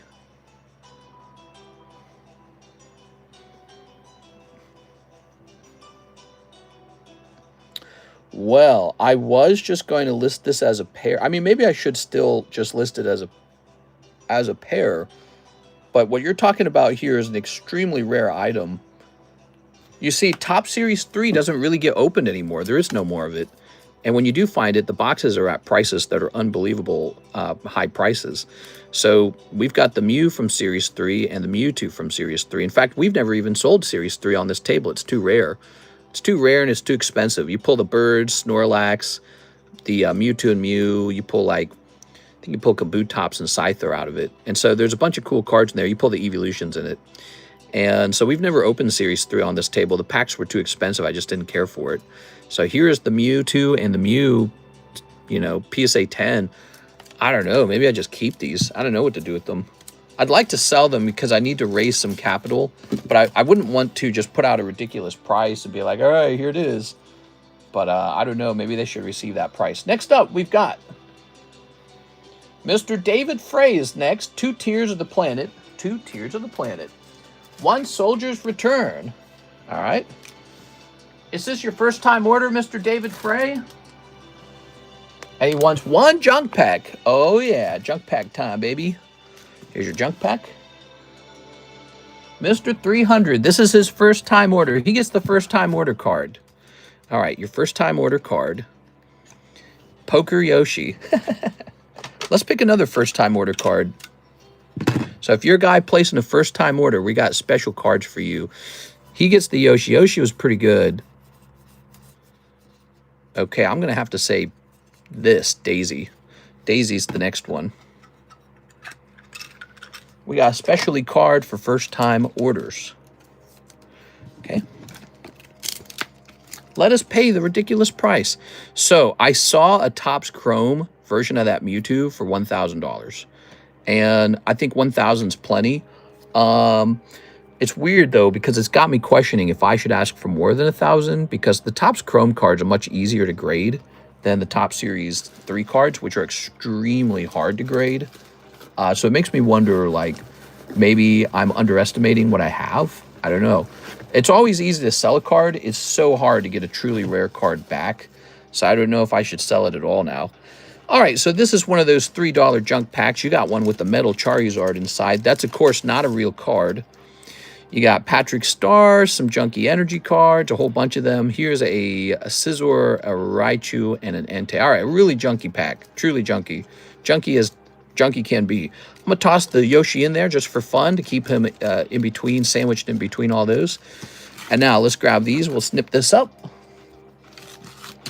David Frey, thanks for placing a first-time order. How do you like it? It's not too hard, right? We're going to work on a website soon and see how that goes. We're going to get a website running. All right, here's Edge and Garnet, which is... So out of this pack, you did not get... Oh, that's sexy. Out of this pack, you did not get the big chase cards. Here's a Unalesca. She was kind of sexy. I remember when we added this set to the menu a long time ago, and we never had a girl card set before.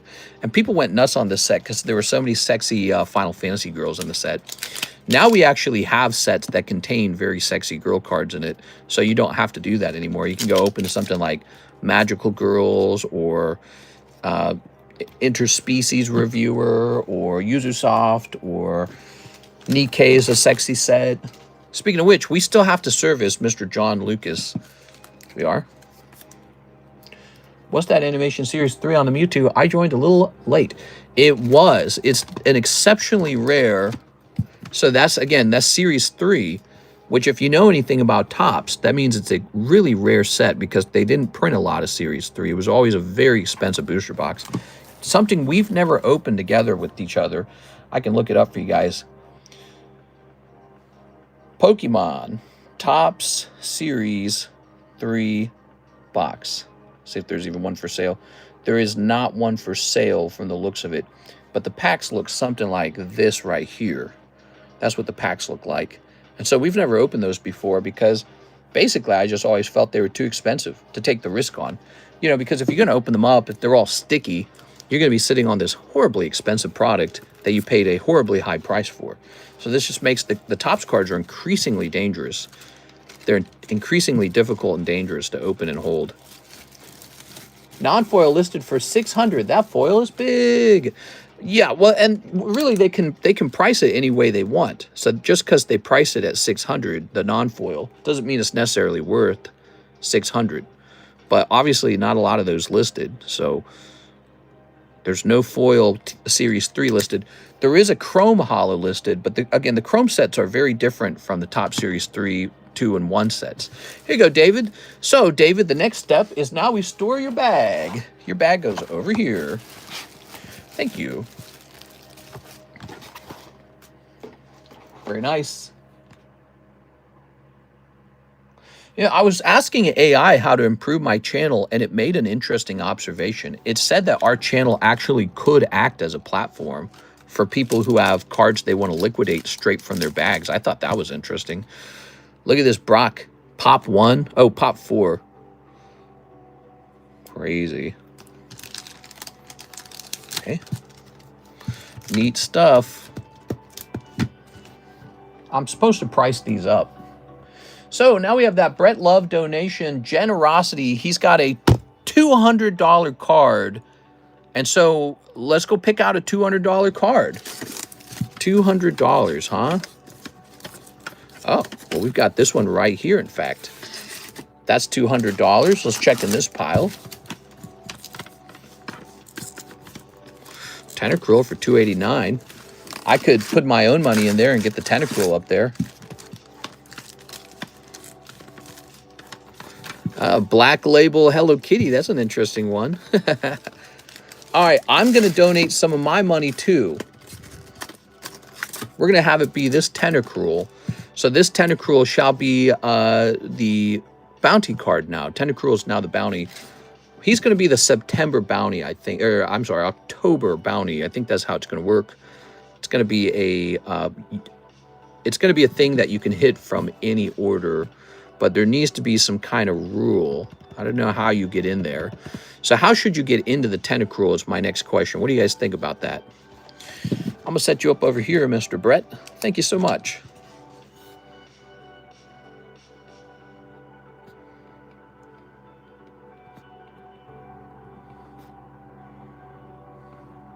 Wow, 220.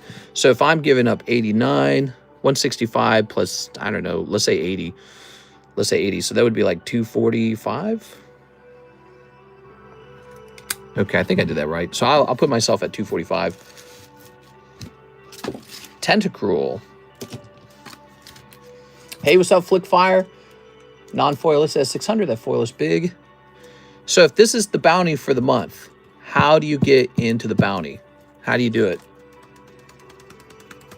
How do you do it? And then after everybody's in, how do you hand it out?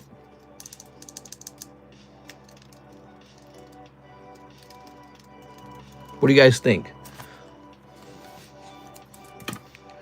So the first step, I'm going to write love up top on the card. What do you guys think the rules should be to activate this Tentacruel? Hitting a $200 plus chase card. Here we are.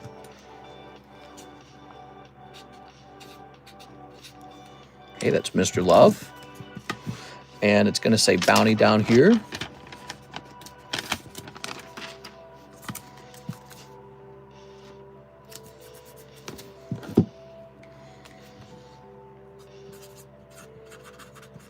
Here's an interesting thought. What if we took every name from every break? You know how we get like the name cards from the break cards? What if we took every name from every break, put them all into one big bag, and then just shuffle the names at the end of the month? I mean, that's one idea, isn't it? I don't think that would be too hard to implement, would it? Yeah, so it could be a breaks only bounty. Doesn't make the booster packs particularly fun. I don't know. We need a way to implement the bounty. That's the next step. And Mr. Brett was a big sponsor of this. Thank you, Brett. Each order over 100 that does not pull a chase card.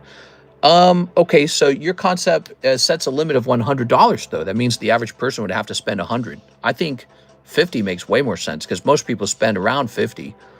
100's a lot.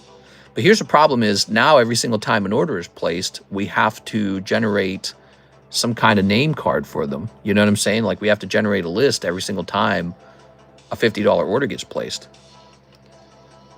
You want more packs to open or you want breaks to break? Well, I would like both, actually. I would like it to be a universal thing. I would like a person to be able to do anything at all and get into this Tentacruel. That's truly what I would like.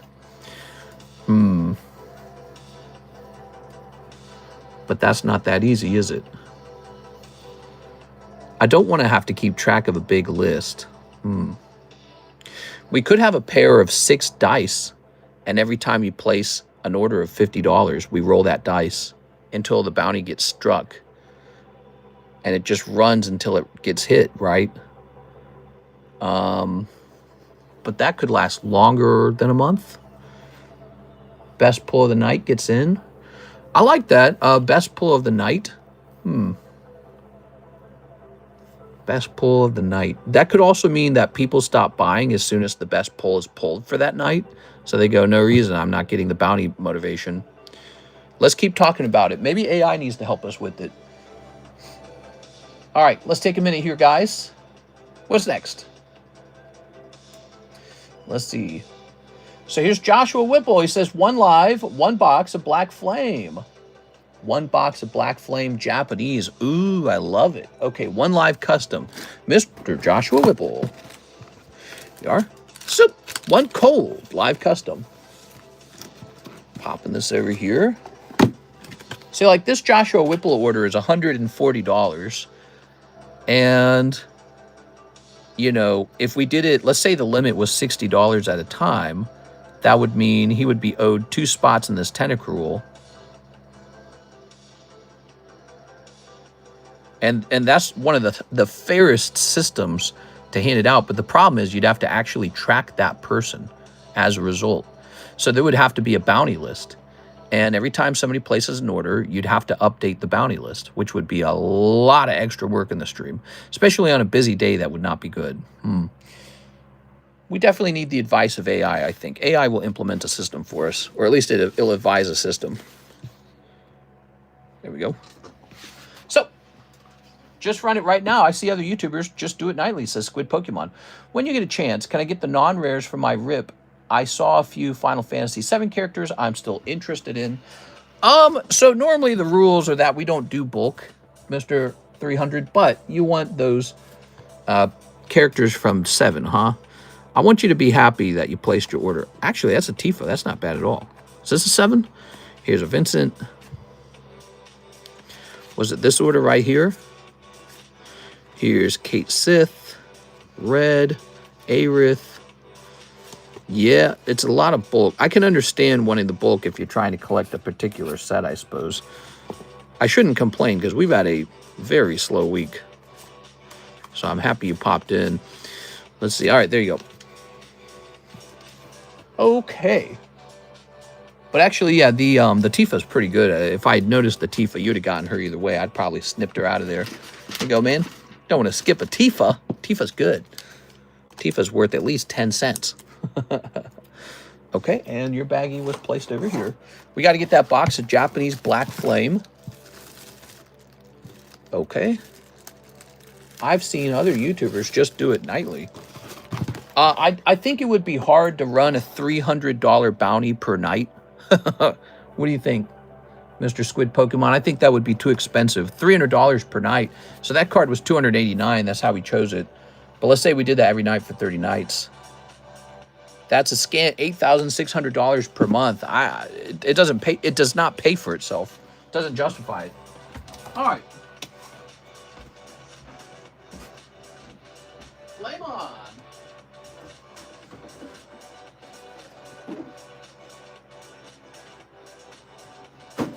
Very good. All right. Is that Queen Tifa? That's the last box of Black Flame. I don't know whether we should restock it. It was one of the first sets to run out, but I don't know if I want to restock it.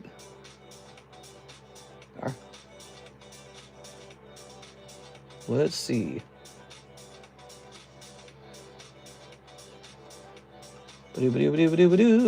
Let's see.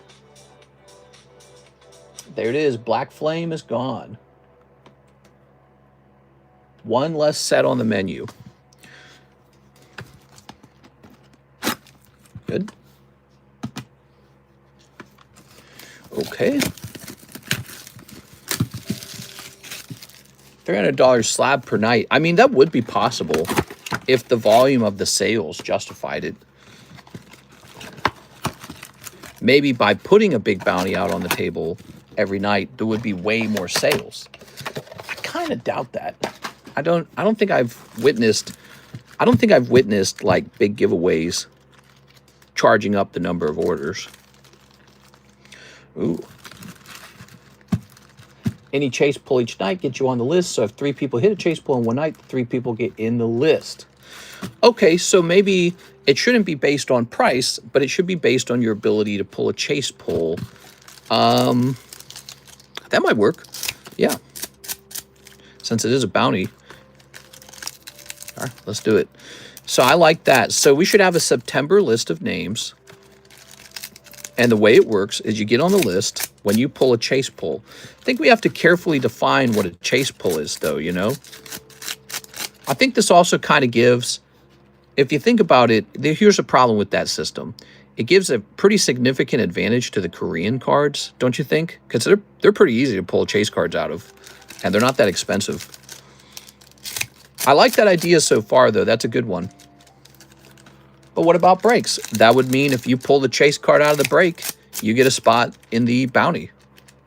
So it makes the breaks sexier, actually. Here we are. All right.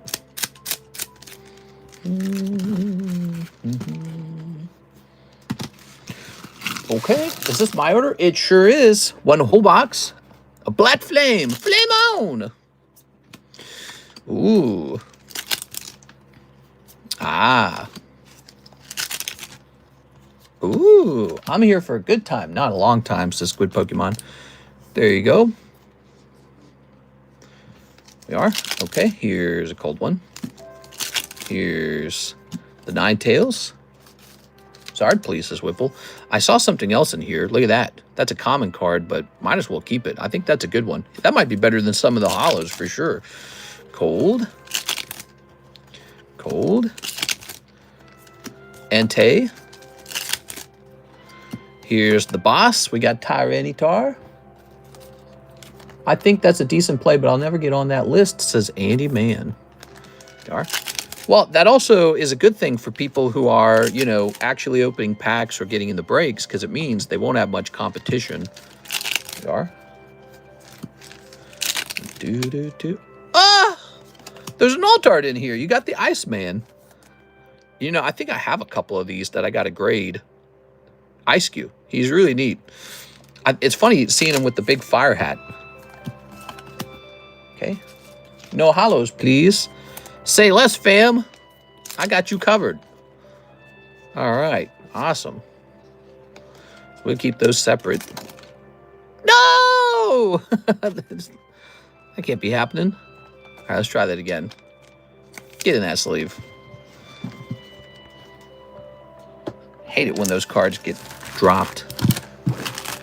That's two very good art rares. Yeah? All right, what we got here? We've got some cold ones. Some cold ones. Some cold ones. Some cold ones. Some cold ones. Some cold ones. Oh, Baltoy. To solve the Korean-Japanese chase thing, could have a minimum raw price for those. Yeah, or maybe like you have to pull 2 chase cards. I don't know. It's tricky, isn't it? Okay. Here's Scizor. Here's Larvitar. The most systematic approach would be to simply hand out spots based on accruing a certain amount of sales. That would be the easiest way to do it. So if you spend $100, you get a spot on the Tentacruel. There we go. Nice Charizard. Capsicum. And here's Pidgeot. Ooh. Or to have it be like, if you pull this big thing, you also get Tentacruel. But then no reason to open anything else on the menu. It's a bounty for really just that specific thing. Yeah, it's tricky. It's tricky. I bet you AI could figure this problem out.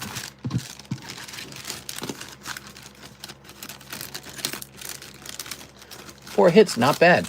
I thought you did pretty good. Let's take a quick look at this. 1, 2, 3, 4, 5, 6, 7, 8. Ooh, beautiful. Let's grab your bag. Thank you for the donation of the hollows. I really appreciate it. Mr. Josh. Okay. Don't think you can manage the 2 chase cards, to be honest. Yeah. Maybe we just allow it, you know? Maybe we end up selling a lot of Korean cards and it just doesn't matter, you know? For people who really want to get on that bounty, you know, like they really like that particular bounty. Maybe the Korean cards just start selling like crazy, you know? That's not I mean, it's technically not a bad thing. The Korean cards, they make the same margin as any other product. They just hand out spots on the bounty more frequently. But the trade-off is you have to open Korean cards. Maybe, yeah, like maybe it wouldn't be a problem because maybe a lot of people don't prefer the Korean cards. I don't even want them. Or hear me out. If you pull an English chase card, it's worth 2 spots in the bounty. Problem solved. That's easier to track. So English alt arts from Pokemon sets are actually worth not 1 but 2 bounty spots. That's really easy to track. Keep a tally of the amount paid per night. For every time the value of the card is spent, pick on a name. So for 289 card, 1 name is picked for each 289 spent. It could be a random person in the stream. Yeah, that would be tricky because we would have to like keep a tally on each person basically. You could just say top spender from the night or stream goes on bounty. True, and that might be easier to keep track of, but that also can get really tricky because you have to imagine some nights it gets really close. Like, yeah, some nights it's definitely going to get really close. Think about it. On some nights, it's going to be a tie between 2 people who spent a lot and they had like a whole bunch of transactions. So that would be tricky in its own way. I like the idea of pulling a chase card. Okay, guys, so here's the deal. The bounty is going to be a universal bounty where you can get in there from any number of activities. The rules are still being hammered out a little bit, but it's going to look like this. If you pull the chase card out of any break, you also go on the bounty. If you pull an alternative art from Korean or Japanese sets or Chinese sets, you go on the bounty. We got to set some rules about what we believe a chase card is. Like, for example, what if you're opening up Pokemon Journey and you pull Master Ball Gengar? He's pretty good. I feel like that should give you a spot on the bounty. And then if you pull an English alternative art, should be 2 spots on the bounty because the English cards cost like double, basically. Maybe 3 spots. English cards cost a lot. So I think that's a simple solution. You pull English and it should be worth like 2 or 3 spots. The rules are very loose right now. We're coming up with them as we go. We're going to start implementing that. So if you're buying into breaks, have no fear. You can definitely still get into the bounty from the breaks. You can get in them from booster packs. If you pull Korean and Japanese, that's fine. If you pull English, that's really good because English pays out more. How many spots will the bounty have? There's no set of spots. There's no set number of spots. It's just this thing that it's like a passive thing. If you get lucky, you get tossed into the bounty. At the end of, October, we'll take all the names and we'll just shuffle them up and pick somebody. I don't know. What do you think? It's not something you're buying. You're not necessarily buying the bounty. It's just a passive bonus. If you get lucky, that's it. It's just a passive bonus. Kind of like, McDonald's has their Monopoly thing going on. Kind of like that. So you buy French fries and who knows, maybe you get, a thing. I don't know. I don't know how to define it. I don't even know how other channels do bounties. I've been thinking about taking a month off or maybe like a week off, taking a whole bunch of cash, maybe like $10,000 of cash, then just going to all of the biggest rip and ships and just spending like $1,000, maybe top 10 rip and ships, and just kind of experience each channel and kind of try to understand what each channel does good or what each channel does bad. Because I've never done that. If I was a restaurant owner, I could probably learn a lot if I went and I ate at all the popular restaurants, and then I can bring those ideas home. So I'm tempted to go shopping on other channels, rip and ship channels, for myself just to see what everyone does and just to see what the experience is like. So I don't know. But so I've heard about bounties. I've always rejected them.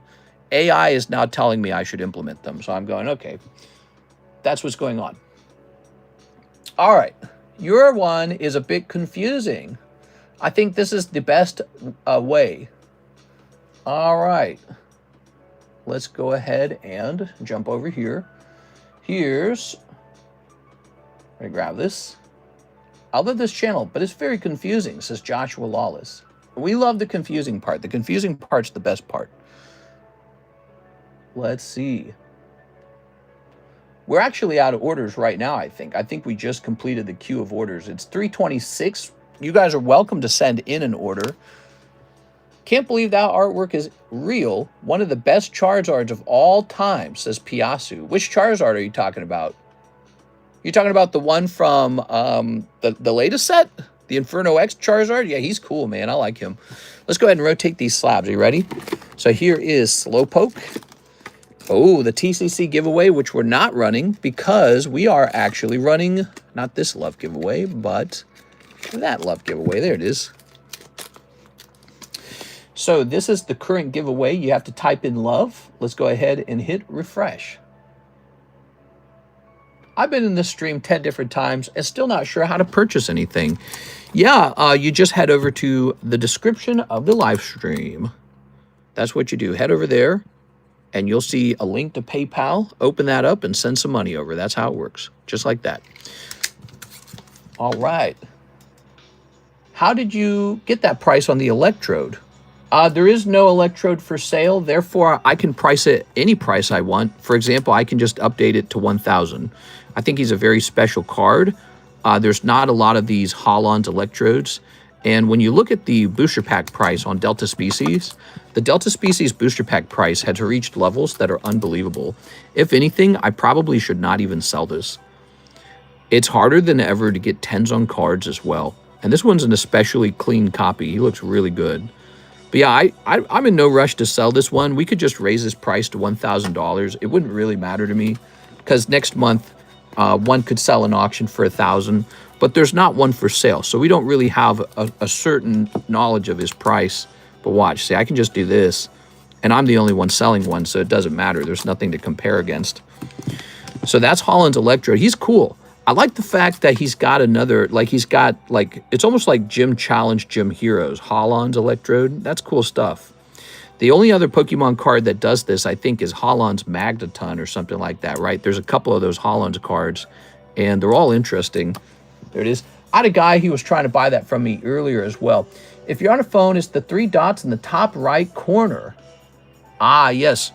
Sorry if that's obvious. I've got a raw, clean copy of that Electrode. Maybe I should grade it. I think you should. Hopefully I'm not the only one who didn't know that, says Joshua. It's pretty new. Yeah, it's pretty new, the menu thing. Don't feel shy about it. Here's... Hey, Tammy made it in. Tammy, you made it into the break. That's so funny when Tammy just makes it in. This is Yo Go. We got 4 people. We need 2 more people. And then we hand it off. Okay? So this is the giveaway for tonight, given to us by Brett Love. Brett Love's actually given us 2 things. So he paid $200 into the new bounty, and he gave us this card as well. Bounties. Some behaviors on the channel get you into the bounty. There's no set number of spots in the bounty. These spots are not worth anything. You can't buy them. You can't buy spots into the bounty. The only thing you can do is pull a chase card on this table or pull the chase card out of a break, and it'll give you a free spot in the bounty. You don't buy spots in the bounty. There's no spots to buy. Yes? All right. I suppose if some people are behaving in a really nice way, I can actually just put them in the bounty for free as well. So it's an end of the month activity. The end of October, we'll know who snipes it. Where did the 151 Journey go? The one with the Pikachu in it. This one right here. I think we still have it, don't we? Are you saying it's not on the menu? Let me look. Pokemon Chinese Journey, $7. Yep, here it is. Lovely. There is a Holland's Electrode on eBay for $680. Let me check that. It might have just gotten listed, to be honest. Let me just check that real fast. That means it would have been listed like literally like yesterday. Electrode 21. Okay. Let's try Electrode Delta. I'm not seeing it. I'm seeing this one that's non-holographic. Let me try Electrode Reverse 2005. Let me try writing in Holland's Electrode. Weird. Maybe it's just not showing up for me. Oops.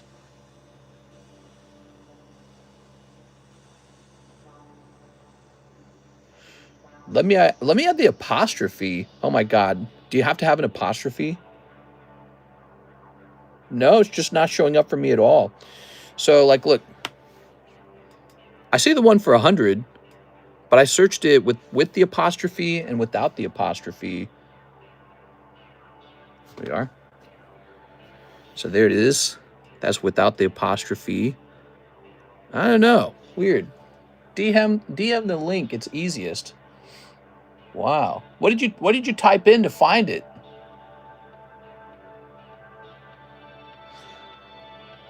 Oh, I thought it was Japanese. I'm an idiot. What do you type in to find it? Let's try Delta species electrode. Listen to this music, man. Yeah, it just does not show up for me at all. You typed in the whole thing? Holland's electrode reverse PSA 10. Let's try that. Holland's electrode reverse PSA 10. This says nothing shows up. That's weird because look, it doesn't even have the normal PSA 10 show up. Wow. Did you say you're DMing me a link to it though? Let's see. Did you DM a link? It worked for me. He said type in Holland's electrode reverse hollow. Okay, so we're going to say reverse hollow and we're not going to add PSA 10. And then what, do you like sort it by most expensive maybe? Oh, there it is. There it is. That worked. So by removing PSA 10, I was able to find it. That's bad. Dude, that is bad design. Oh, he didn't put PSA 10 in the title. Look at the title. There's no PSA 10 in it. That was what was going on. He's got a bad listing. That's funny, dude. Well, I guess my job is to match it. I think I will place mine up there then. So we originally had it at 800 because we thought we had no competition, and we do have a competitor. He just really, he didn't like type PSA 10 into the keyword for his item, and it made it like invisible. We had to try so many times. You actually had to remove it to find it. So if his is 680, honestly, I'm gonna make mine 700, okay? Just slightly more expensive. I think it's still a great deal. There's no taxes when you buy on this channel. I pay those taxes. So he'll be 700. And we have a very nice copy. You want to see the front and the back? So here's the front. And here's the back. Look at those nice corners. You see that? So we have a nice clean copy. And yeah. I know you're tempted to buy it. It's a good card. I think it will go up in price over time. You know how I know it'll go up? Because it's already done that like 5 times for me. Yeah, when we bought it, we probably got it for probably like 200. I don't know. What do you think we bought that for? Wonder if it says. And the funny part is this Holland's electrode didn't sell for a very long time. You know, people just kept ignoring it. Delta? Can't find it. We must have bought it that long ago. I cannot remember what I paid for it, but it was probably, to be honest, it was probably like 150 or some super small number. Yeah, I can't even find it. We must have bought this so long ago.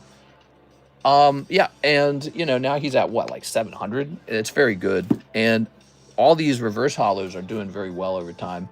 You're seeing some ridiculous prices on them. All right, good job, Mr. Troy or somebody. You got us a nice solid price on it. You know, that helps me too, because when we think there's none for sale, but there is one for sale, now you can say there's a market for it. And even though I had to lower my price, now people feel like, all right, now the price is going to look like it makes sense to us. It's based on something. Here's Kadabra. So Kadabra, that is not just a regular holographic Kadabra. That is actually a Spectra Kadabra. Very cool. PSA 10 Spectra Kadabra. Who would have thought that you have to remove PSA 10 from the keyword search to find it? There is one for sale for 500. All right, 500 it is. Rambo foil. Ooh, yeah, he's very sexy. Okay. Let's get the population on this as well. Should be really rare. The bounty. We've started a bounty. The rules on the bounty is that it lasts for a month, actually. And you just keep getting added to it each time you are pulling a hit card off of the stream. That's it. You just keep getting added. You are? All right. Do you think that that's a bad design? Do you think the design should be more like immediate? I'll talk to AI about it. I'll talk to AI. I feel like it's some cringy dystopian future. I really do. I'll talk to AI about it. I'll talk to AI about it. Wonder what AI thinks. All right.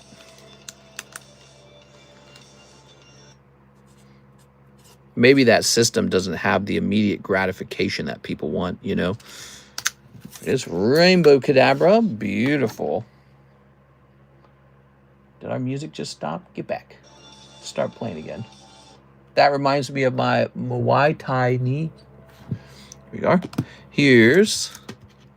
Look at this. We've got Mr. Mime. I need more slabs like that. LMAO. Let's see.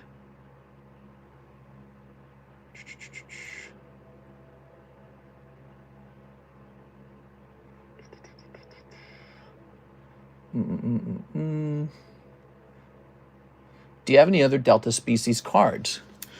Do I have any other Delta Species cards? No, I don't have a large selection of those at all. You're actually lucky that that one's still there. Here's Mr. Mime. All right, Mr. Mime. Putting that away. Ready. Mime Tops. 122. That guy thought he was slick, huh? What do you think of that, Tammy? Okay, we're going to go to sold. Let's see. So all of the Mr. Mimes are gone. Top price on Mr. Mime reached like $400 at one point. Somebody put one in auction and got killed in auction. Because it's funny, because about 6 days before the auction, it sold for triple that price. Telling you, don't put your cards in auctions, guys, because some cards just do not belong in auction. Nobody's searching Mr. Mime. It's a good card. It's a rare card, but nobody's searching Mr. Mime. They're just not. So just place it up there for sale. Okay. By the way, if you ever see these nice Topps cards, you might be able to just trade for it. Have you thought about that? Have you thought about that, trading for one of these nice cards? You might have something in your bag that I want to grade or that I want to store for a long time period and grade years later. Oh my God, this is extremely rare. So this is not the Topps Chrome version. This is the much, much, much more rare Topps Series 3 version.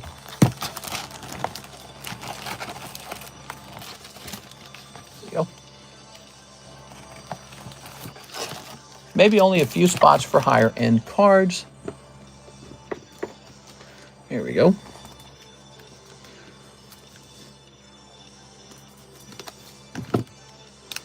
He's going to be a $400 card. Population 5.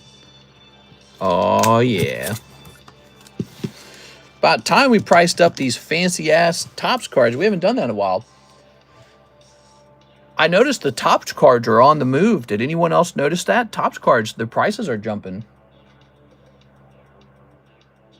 Okay, so I need more slabs like that. LMAO, 6 slab.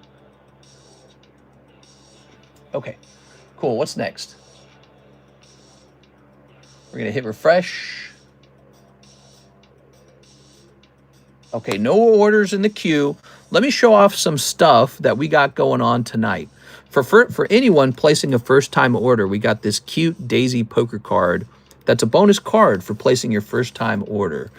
Additionally, we have this beautiful new jumbo pack break, one of the fastest moving breaks on the channel.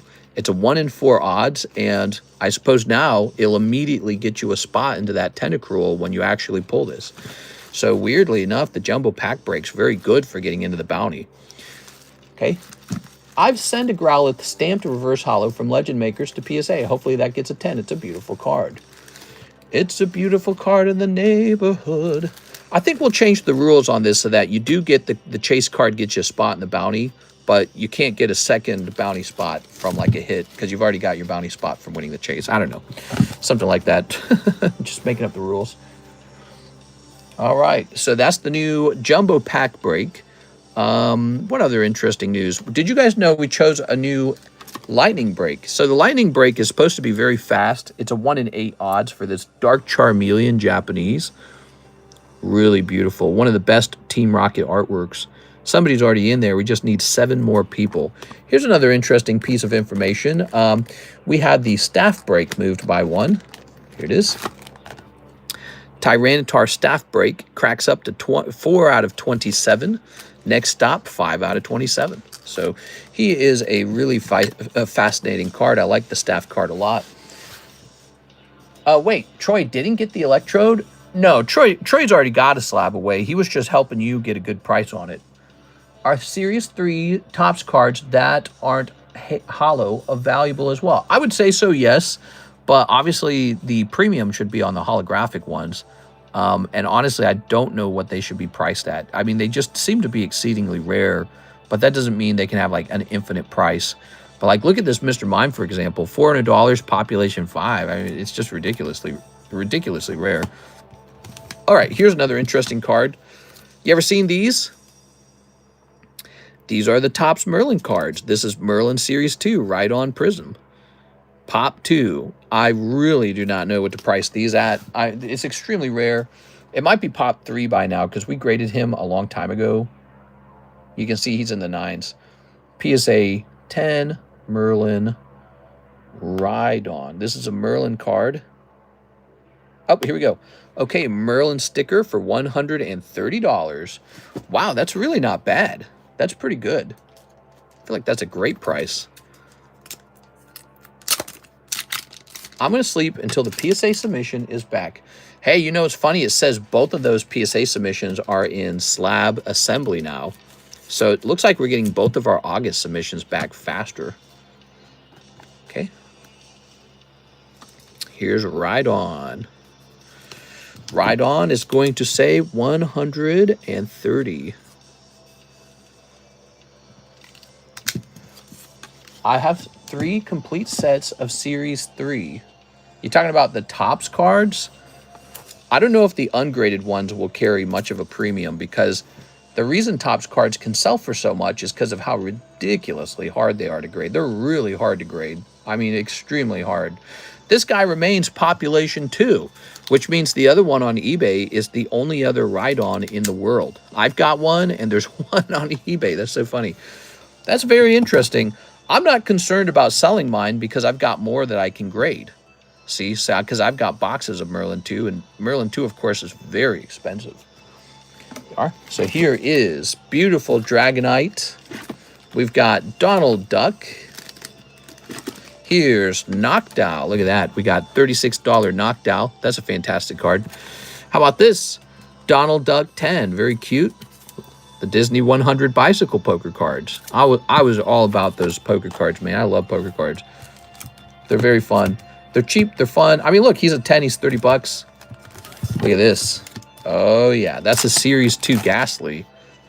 So he used to be 170. Let's get a gauge on his price today. I'm going to bet higher than that price. I'm going to bet higher than 170 now. PSA 10, Topps Ghastly. Okay, you ready? You literally can't even find one of these for sale. You widowy. Let's see. Yeah, you can't find one for sale. Let's check sold.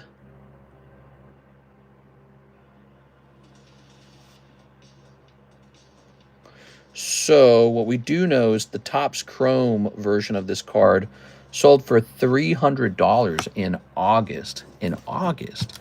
I know this is going to seem crazy, but that price of $170 was back in 2024 when the market was way down. This guy's getting a new price now. Not only is he ghastly, but he is also not a chrome card. He's a true hollow card, which are pretty insane to try and grade 10 on.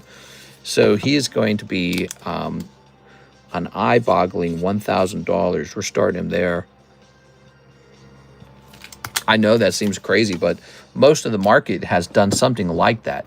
So anything that was rare has gone up to crazy prices. And I can see in my data that these cards have sold for like $300, $400, and that was back in August. Cards have only gotten way worse now. All right, we're checking on the population for this guy. Here it is, population 14. So he's pop 14. Yeah, look at this. Back in August, sold for $300. But that's a Topps Chrome version of the card. Topps Chrome is population 66. That is a much higher population. And this guy, what did I say? What did I say he was again? He was like pop, he was in the teens, wasn't he? I can't remember. Yeah, pop 14. So compare that population 66 to population 14. Yeah, there's just not going to be a lot more of these out there. I don't even know why. What's the point in selling them? I could just show them off. He's a good card to show off. Mister, I'm worked crazy at both my jobs. We had a major leak at apartment maintenance job, about $20,000 in damage. It's been really stressful, and getting that jumbo pack break pulled me back to good. Oh, I'm glad to hear that, man. Pokemon cards are a form of entertainment. You know, it's kind of like when I was a kid. You know, you probably could have bought the cards individually, but it's actually fun to open them out of booster packs. It's a sort of special enjoyment to do that. So I like that I've created a kind of RNG product that makes people happy. Maybe I need to think more about how to make the regular slab breaks more exciting. All right, so let's see what we got next. I think we have slowed down for the stream. How long have we been streaming? 2 hours? We have been having one of the slowest weeks in a while. Same with the previous week. It was also really slow last week. I'm actually tempted to just wrap it right here, guys, and just go work on the channel. I think I'm going to work on the channel now. So I really enjoyed tonight's stream. Thank you to Mr. Brett.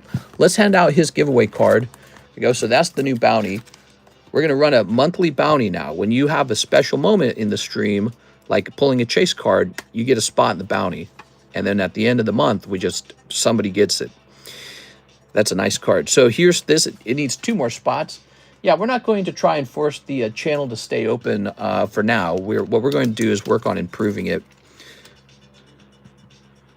It just seems to be a slow month, so I'm not going to worry too much about it. Okay, and Alex. Here you go, Alex. Oh, Alex made it on too. Nice. All right, so Alex and Tammy, there can only be one. Thank you so much to Mr. Brett Love, so generous. Oh, we can't wrap up. Don't go anywhere. We can't wrap up. I forgot. Alex actually pulled it. Look at that. We cannot wrap up. We're not allowed to. It's not over.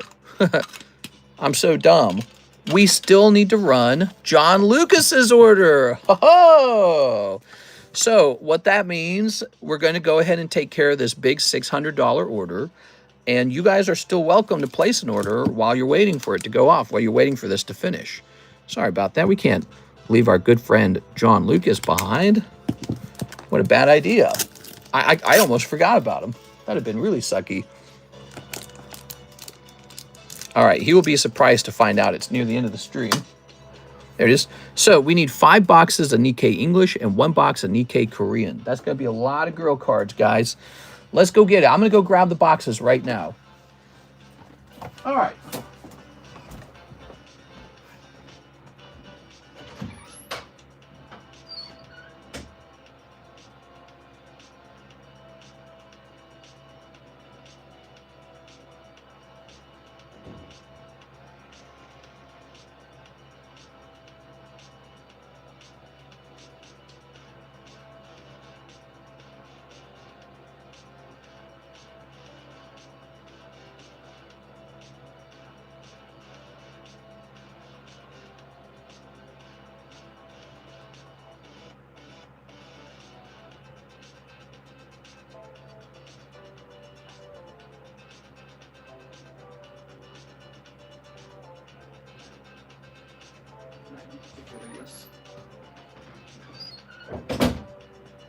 All right, here we are. Very nice. Whew. Don't you want me, baby? I do. Here. Don't you want me, poopy? Thank you, John Lucas. We're going to start with the Korean Nikke box. I heard your wife has a shock collar on you, and whenever you misbehave and pull Gordy, you get a shock. That's right. She's an animal abuser, and then she makes me bark. Ruff, ruff, ruff. There we go.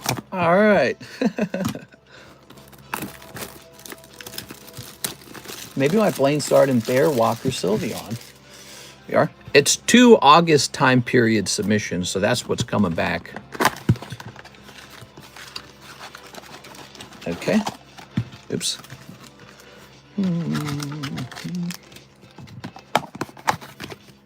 Pretty fitting since I'm completing Deedra's best friend. Deedra's. Ooh. Ooh. Lovely. And we'll set this over here. So this is interesting. This will give us a chance to think about this bounty here, because he's going to pull a signature card out of here. Should that count as a spot in the bounty if every box has a signature? I don't think it should. Here you are. If every box has a signature,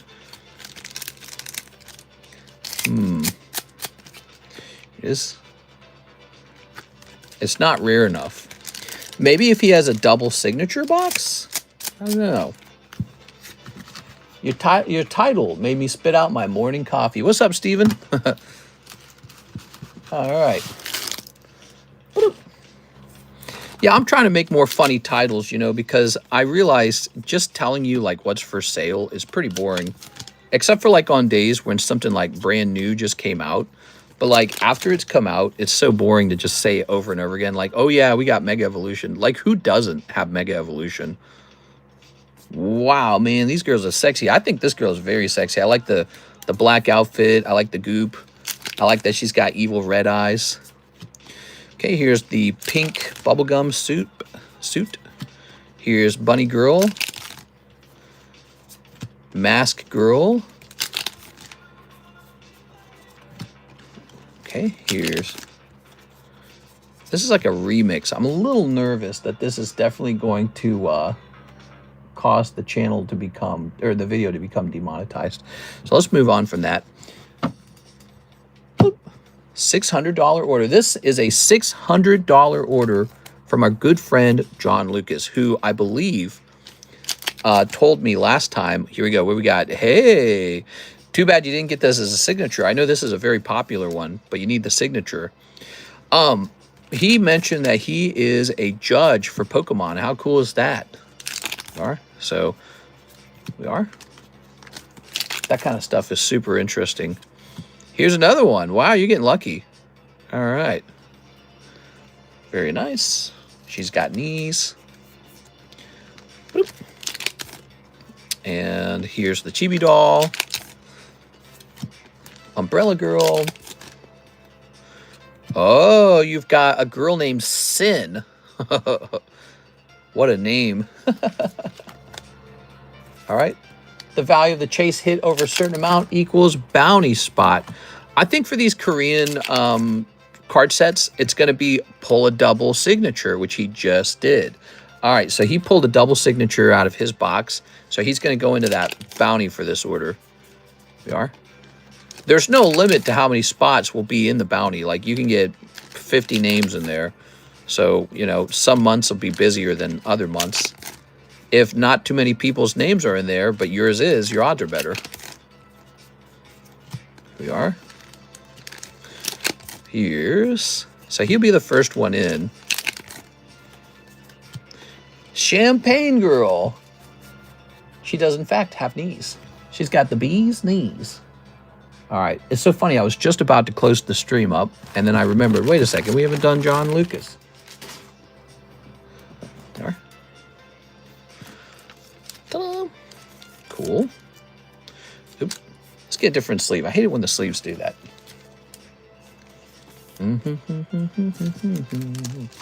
Happy 4 a.m. in the morning, guys. It's late. It's pretty late. Wow, that's a droopy booby right there. So we got 2 sexy waifus. We got these waifus here. Very good.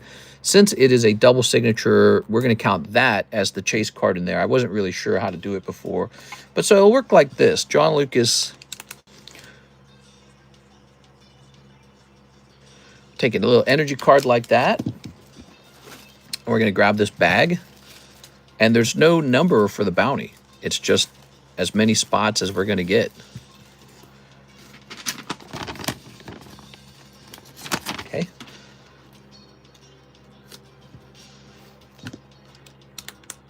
Let's call this bounty.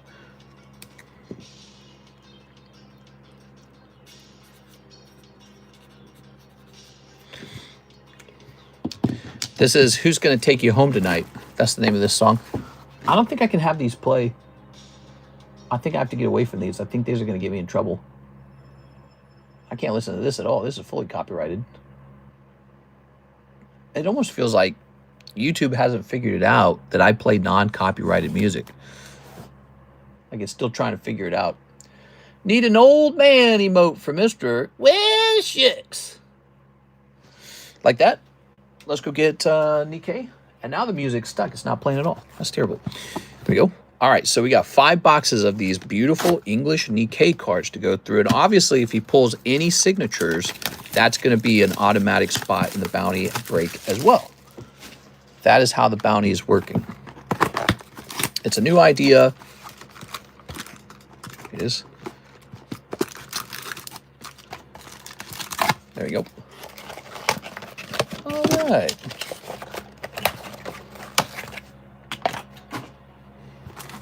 Sets you up nicely for potential big pull at the end of the month. You ready? So, good. If you open up English Pokemon cards and you pull an alternative art out of there, or maybe an extremely expensive AR card that's a clear and obvious chase card, which we might have to work on making really definite rules for, then you're going to get spots in the bounty for there. Maybe we can do something like, if you get the absolute chase card, you get extra spots. Whereas if you get like an AR, maybe that's 1 spot, like the chase AR. Or if you get a standard alternative art, maybe that's by default 3 spots, you know. As for Korean and Japanese, when you pull an alt art, it's 1 spot. So they don't pay out as much, but they're much cheaper.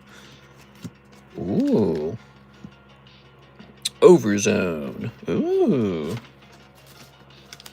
Very nice. Okay. Box number 1. Lots of these hollows in box number 1. These Nikke cards used to sell so freaking fast. We would sell whole cases of these like in the matter of just like 1 or 2 days.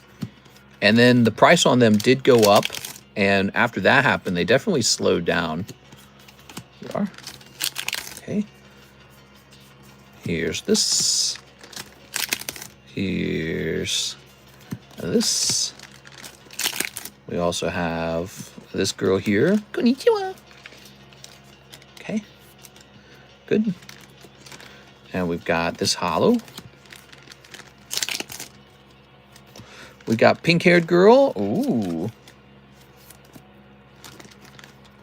And white-haired girl. Tossing this back up here. All right, lovely. Lovely. Oh. Box number 2.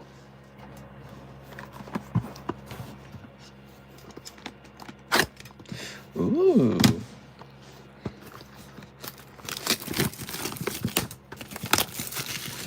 Tossing this. I bet you I can have AI analyze every single custom product on the menu and recommend like improvements to it. I should actually be working with AI prompts for many hours. I should like sit down here at the table and give the AI lots and lots of prompts about what it is we exactly do and it can tell me how we could potentially make it a better product. Okay, is that Pepe getting head? Where? Snipping this. And snipping this. Yep. Okay, good. Tossing this away. Nice of you guys to stop by tonight. How are you all doing? Grab this. We have a lovely stream going on. Here's girl with normal sized breasts. Bloop. Very normal. Here's riding Red Hood or something like that. Riding both of these. This girl looks like an actual combatant. Like, look at this. She actually looks like she could kill somebody. It's very refreshing to see that sometimes, because you just don't get that sense from many of these girls. Like, look at this girl. Look at those thick thighs. And then she's got, like, tights on. Like, yeah, right, dude. Yeah, right. Okay.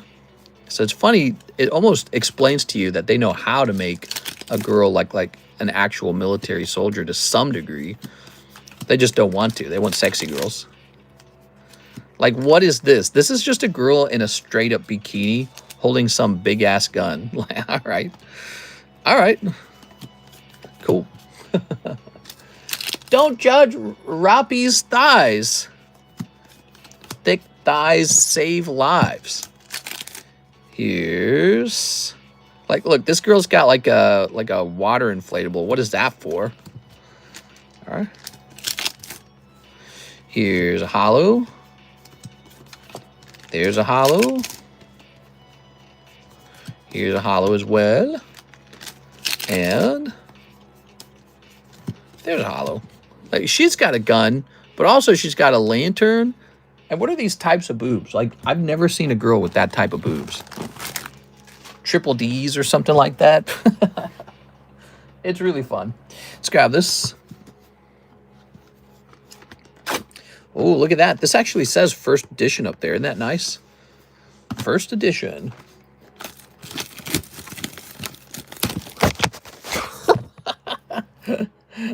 All right. Knock this camera over so you can see up my nose. That's fun. I've done that a couple times now. When it happens, I'm always like, trying to catch the phone. Okay. Trying to give you guys that peek. All right. Ooh. Lovely.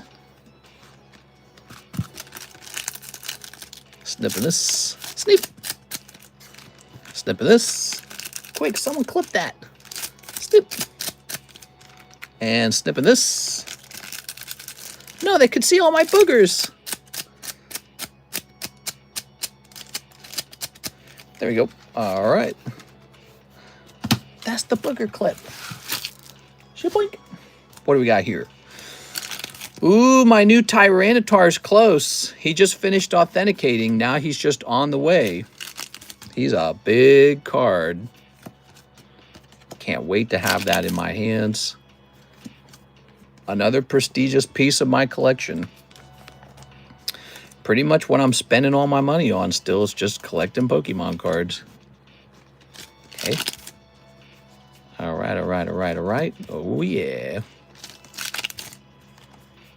Okay. Blonde hair girl, Konnichiwa. Ooh. Here's a hollow. Here's a hollow. Ooh. Okay. And here's hollow. Here's a hollow. Here's a hollow. Here's a hollow. Here's a hollow. And one more hollow. Damn, bro. What is this build right here? What am I even looking at? Oh, my God. You guys, you know, we had that conversation about human cloning. I'm talking about this. We're supposed to be cloning cat girls and just pumping them out via test tube, that would improve society. Somebody, I dare you to disagree with me. I dare you. 500 cat girls produced in a government lab every day. You wouldn't pay taxes for that? I'd pay hella taxes for that. There we go. Yeah, right. What if we could clone like so many women that it was 2 to 1 women to men, and then there was like nobody didn't have a girlfriend? I don't think the girls would like that, though. I think the girls would be offended. Or maybe not. I mean, maybe it'd be like a girls' world at that point, right? Like maybe they would literally run the world because there's so many more girls than boys. Actually, how would the girls behave in that scenario? Would they get like really competitive with each other? That'd be interesting. What would a world where the girls are really competitive look like? Like, I can imagine a world where there's twice as many men as women. I would not want to live in that world, because you're going to get your head chopped off by some dude that wants a girlfriend. But in a world where there's too many girls, like twice as many girls to men, I don't think the girls would chop each other's heads off. They might, I don't know, like make nasty posts about each other on social media.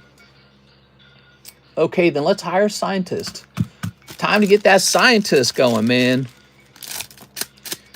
There we go. How crazy would that be if you had like a government that had like test tubes and human cloning, and they were just cloning like a group of hot girls?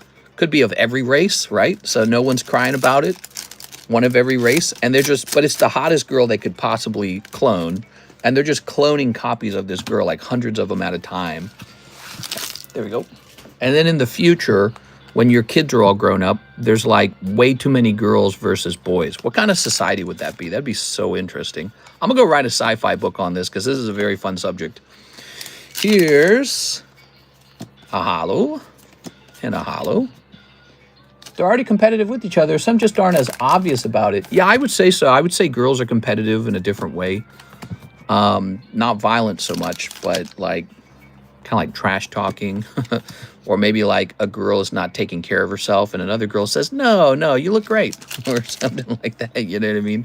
They actually did a real research, a real study came out that said that girls compliment each other to stop you from improving yourself. How insane is that? That's creepy, dude. We got triple R's. Holy, more like double D's. Look at this. I'm going to get you guys to the zoom. You guys ready? Oh my God, that is not right. People do not exist with this build at all. This is not a real thing. We are. Well, I shouldn't say that. It probably does occur, but it almost never occurs. It's really rare. Oh man, I got to sneeze, man. Extra stuffing. We are. All right, all I'm saying is, here we go. Let's see. What do we got? And that's what I'm saying. Here's this. Dolly Parton set the tone. Dolly Parton, she's pretty. Yeah, Dolly Parton, I could see it. Very nice. Poor Dolly Parton. I hear her health is in decline. That makes me sad. It's too bad we haven't discovered like age reversing or something like that yet. You know what I mean? We are. That's why I really put a heavy emphasis on the value of medicine and invention. For me, you know, going to war all the time, that is not a really good thing for society at all. It should all be inventions and medicine. And it's always some jerk out there causing a war. It's really sad. All right. Shouldn't tolerate it very long. Ooh. Good. But it's weird because if you're too passive and if you're too nice, the war is coming to you. There's just no way around it. If you're too nice, the war comes to you to take your stuff. So you just can't be nice. The world doesn't allow you to be nice. Nature doesn't allow you to be too nice. If you're too nice, somebody's going to come eat your sandwich. It's kind of unfair. So much for utopia. All right. Ooh.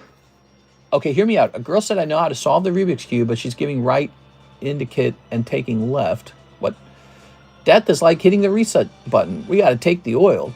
Damn, boobies. All about the profits. Is she Miley Cyrus' godmom? Really probably due to husband passing? Yeah. Yeah.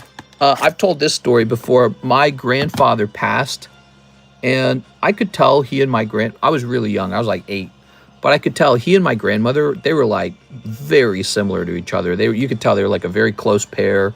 And then he passed from, I believe, bone cancer. So I'm sure I have a bone cancer risk. But he passes from bone cancer quite young, kind of like in his mid-60s. So he dies quite young from bone cancer. And after he died, and I remember him dying, I remember him being in a hospital bed in the basement of his own home, and the family's all gathered around him, kind of like knowing he doesn't have time left. I was very young when all this took place. But I remember it was very hard on my mom and really all her siblings. But here's the craziest part. So right after my grandfather passes, my grandmother, who's this plump little smiling woman with white hair, little curly white hair, she just shrivels up and dies like a year later. I'm not kidding. She just shrivels up and dies. And I don't understand what she died from. It was not a cancer. Apparently she had I think it was like a surgery on her, what was it called? It's a part of your body you don't need. And hers was giving her trouble. And so the doctors gave her a surgery, and she just dies. She just literally loses all of her weight and dies like right after. And so the timing of it's terrible. She dies like a year after my grandfather dies. And all I could think is like, it's got to be because your husband died. You just don't have the same will to live. You're going through probably insane amounts of grief and stress. And I think that when you go through too much grief and stress, not only do you not take care of yourself as much, but I think the bad emotions literally kill you. You're just not designed to be unhappy for too long. You got to have some happiness. And you just can't replace, when your partner who you really like goes away, you just can't replace that person. You know, they're like this irreplaceable person. I think it was appendix, yes. I've heard of people dying of sadness. So she received a surgery to remove her appendix. But the question is like, why is she suddenly having appendix problems anyways? And then after the surgery, she just suddenly starts losing all her weight, and then she just dies. Maybe she also had cancer. I don't know. But that was not the cause of death. Ready? So if she had cancer, they didn't know about it. Okay. She died on Christmas Eve. Really sad. My mom wasn't there, but her older brother was. You are? Ooh. Ooh. That was pretty tough. I remember her brothers and sisters cleaning out the grandparents' home. So, you know, that's part of my history is my mom. And I didn't appreciate this till much later because my mom's kind of crazy. But she lost both of her parents when they were about 65 or 63 or something like that. So she must have been... I don't know what age she was when they passed, but she wasn't that old when they passed. We are. I mean, if I was only 8, that means she must have been like 30 something, probably like 34, maybe my age right now. We are. Here we go. That's why brothers are so popular. Dolly posted a video saying she's fine. That's good. That's good. Ooh. Yeah, but I do believe when you have like a special partner and you have a good relationship with that partner and they pass away, I think the tough part is now you got to survive the grief of that. Like Ozzy Osbourne passing away, I've heard that his wife is struggling too right now. Go, you ready? All right. I want to go to Dolly World, but only for the food. Yeah, we live next to Silver Dollar City, which is owned by Dollywood. It's the same company. And it's really cool. If you ever come out to Branson, Missouri, you can fly into Branson, Missouri. They've got a whole airport, commercial airport. And Silver Dollar City is ranked as one of the best amusement parks in the country. I can attest to that. It's really good. Like I used to live next to Six Flags, St. Louis. We'd get the year pass. We'd go every time we could. We'd constantly go to that. And it is not as good as Silver Dollar City. It seems like an obscure company, like you don't know much about it. When you get there, it's so peaceful and yet so crowded. You've never seen anything like this. So many people crowded into the amusement park, but everyone's so polite. It's so weird. And I think it's because of the atmosphere of the park itself. The park itself is sort of like a Old West theme. And so you got all these workers that are wearing like, you know, something you might like old, almost like Amish. So it's like an Amish theme, okay? Just to give you sort of like a brief intake, maybe like an easier way to describe it. All the workers are dressed in like shawls and stuff. And they're like, well, shucks. And it kind of takes you aback because it's really well done. They actually do a pretty good job of it. The illusion is strong. And for some reason, this just makes everyone super chill, I think. It's super, super chill there. Never heard lots of children screaming and crying. It's like, it's just super nice, super clean. There's so many people, and yet it's so well organized. I don't know how they do it. Nothing like Six Flags. Six Flags is horrible. I don't know what it is. But Silver Dollar City, you will actually enjoy yourself there. They got great rides too. The rides are very thoughtful rides. They got a good selection of roller coasters that offer really different experiences, each one's.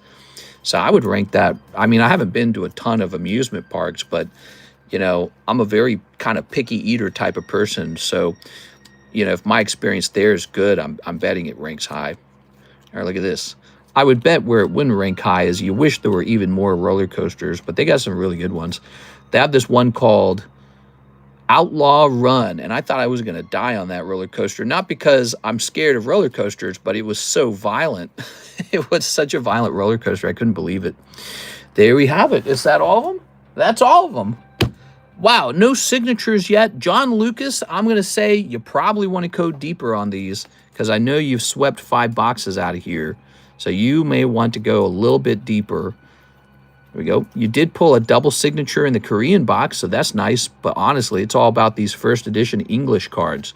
So if you send in another round for these, I'd be happy to open them for you. I hope you can. Yeah, you'll want to keep that on notice. That's a good set to open right now, Mr. John. All right. Well, I love roller coasters. I hate roller coasters. Still alive, and I'm back at work. I just looked super clean. Are you talking about Silver Dollar City? Yeah, it's really nice, dude. They got, you know, what they really do very well, they do a lot of things. They got live performers, and they sort of play like a folksy country mix out there. And I don't know why, but it works really well with the whole theme, but also just the whole feeling of the area. You're in the Ozark Hills. Some people call them the Ozark Mountains, but you're in the Ozark Hills, right? And it's just a really beautiful space. You know, it's sycamore trees, it's maple, it's oak, there's big streams, rivers and stuff like that. And Branson is known for Table Rock Lake, which is right next to it. And then there's just these really big hills, right? So they feel, they're not mountains, but they're really tall hills. It's a great feeling. It's very nature feeling out there. And it's just very beautiful to hang out. Well, it's settled. Silver Dollar City is settled in those hills. It's in the Ozark Hills out there, Branson is. And it's surrounded by them. And so it's just very pretty to even walk through. But then just to have everything be kind of like from the past. So it's a nice feeling. And then everything's so clean and the children are so quiet, which is so shocking. But it's so quiet and clean and organized. I don't know how they do it. I've been there a bunch now. It's not like a fluke. It's the same way every time I go. The same way. Every time I go to Silver Dollar City, super clean, super organized, no screaming and yelling, just a lot of people having a good time. And I don't know how they pull that off. There we go. Don't know how they do that, because St. Louis Six Flags was a nightmare. It was the exact opposite. It was rough and tumble and screaming, and really lots of screaming. There were a lot of kids running by themselves, you know, jumping in front of you in the lines. And Six Flags wasn't terrible. I mean, there was a reason why we went there and got the season pass. It was still tons of fun. It was just a very different feeling, very different. Due to the combination of increased blood flow from adrenaline, the cremastic reflex, a primitive protective reflex that pulls the testicles up, and the overall effect of rapid What are you talking about? You don't like the feeling of the roller coasters? Is that what you're talking about? You're funny, man. I love rollers. I could ride roller coasters all day long.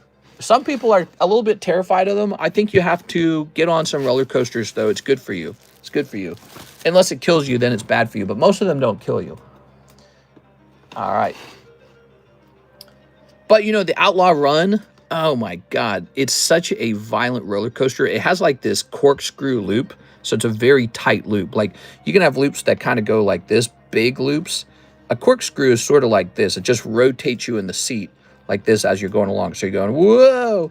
Well, a corkscrew is like 4 times in a row on this big line, and it's so fast. It's going like 80 miles an hour, and you get this feeling like the machine is trying to violently throw you out of the seat, like really try to throw you out of the seat. And the bars on you are crushing you because the people who strap you in, they crush you. They're like, you're not moving. They really shove the bars on you because the ride's so aggressive. And yeah, so you really get this feeling like the ride wants to get rid of you. It's trying to throw you out of the seat. It's so aggressive and so fun. But I can't convince Karis to ride it. She's scared of it. All right, that's the end of the stream, everyone. It's 4:21 a.m. I can see after all this time we have no other orders. I want to thank you all for being here, and thank you once again to Mr. Brett Love, and thank you to Mr. John Lucas for his big order as well. I had a lot of fun, guys. All the Tylenol kids will fall out? Yeah, something like that. We'll be back on for the Thursday daytime stream. I like Thursday a lot, so I hope it has a lot of excitement to it. See you there, guys.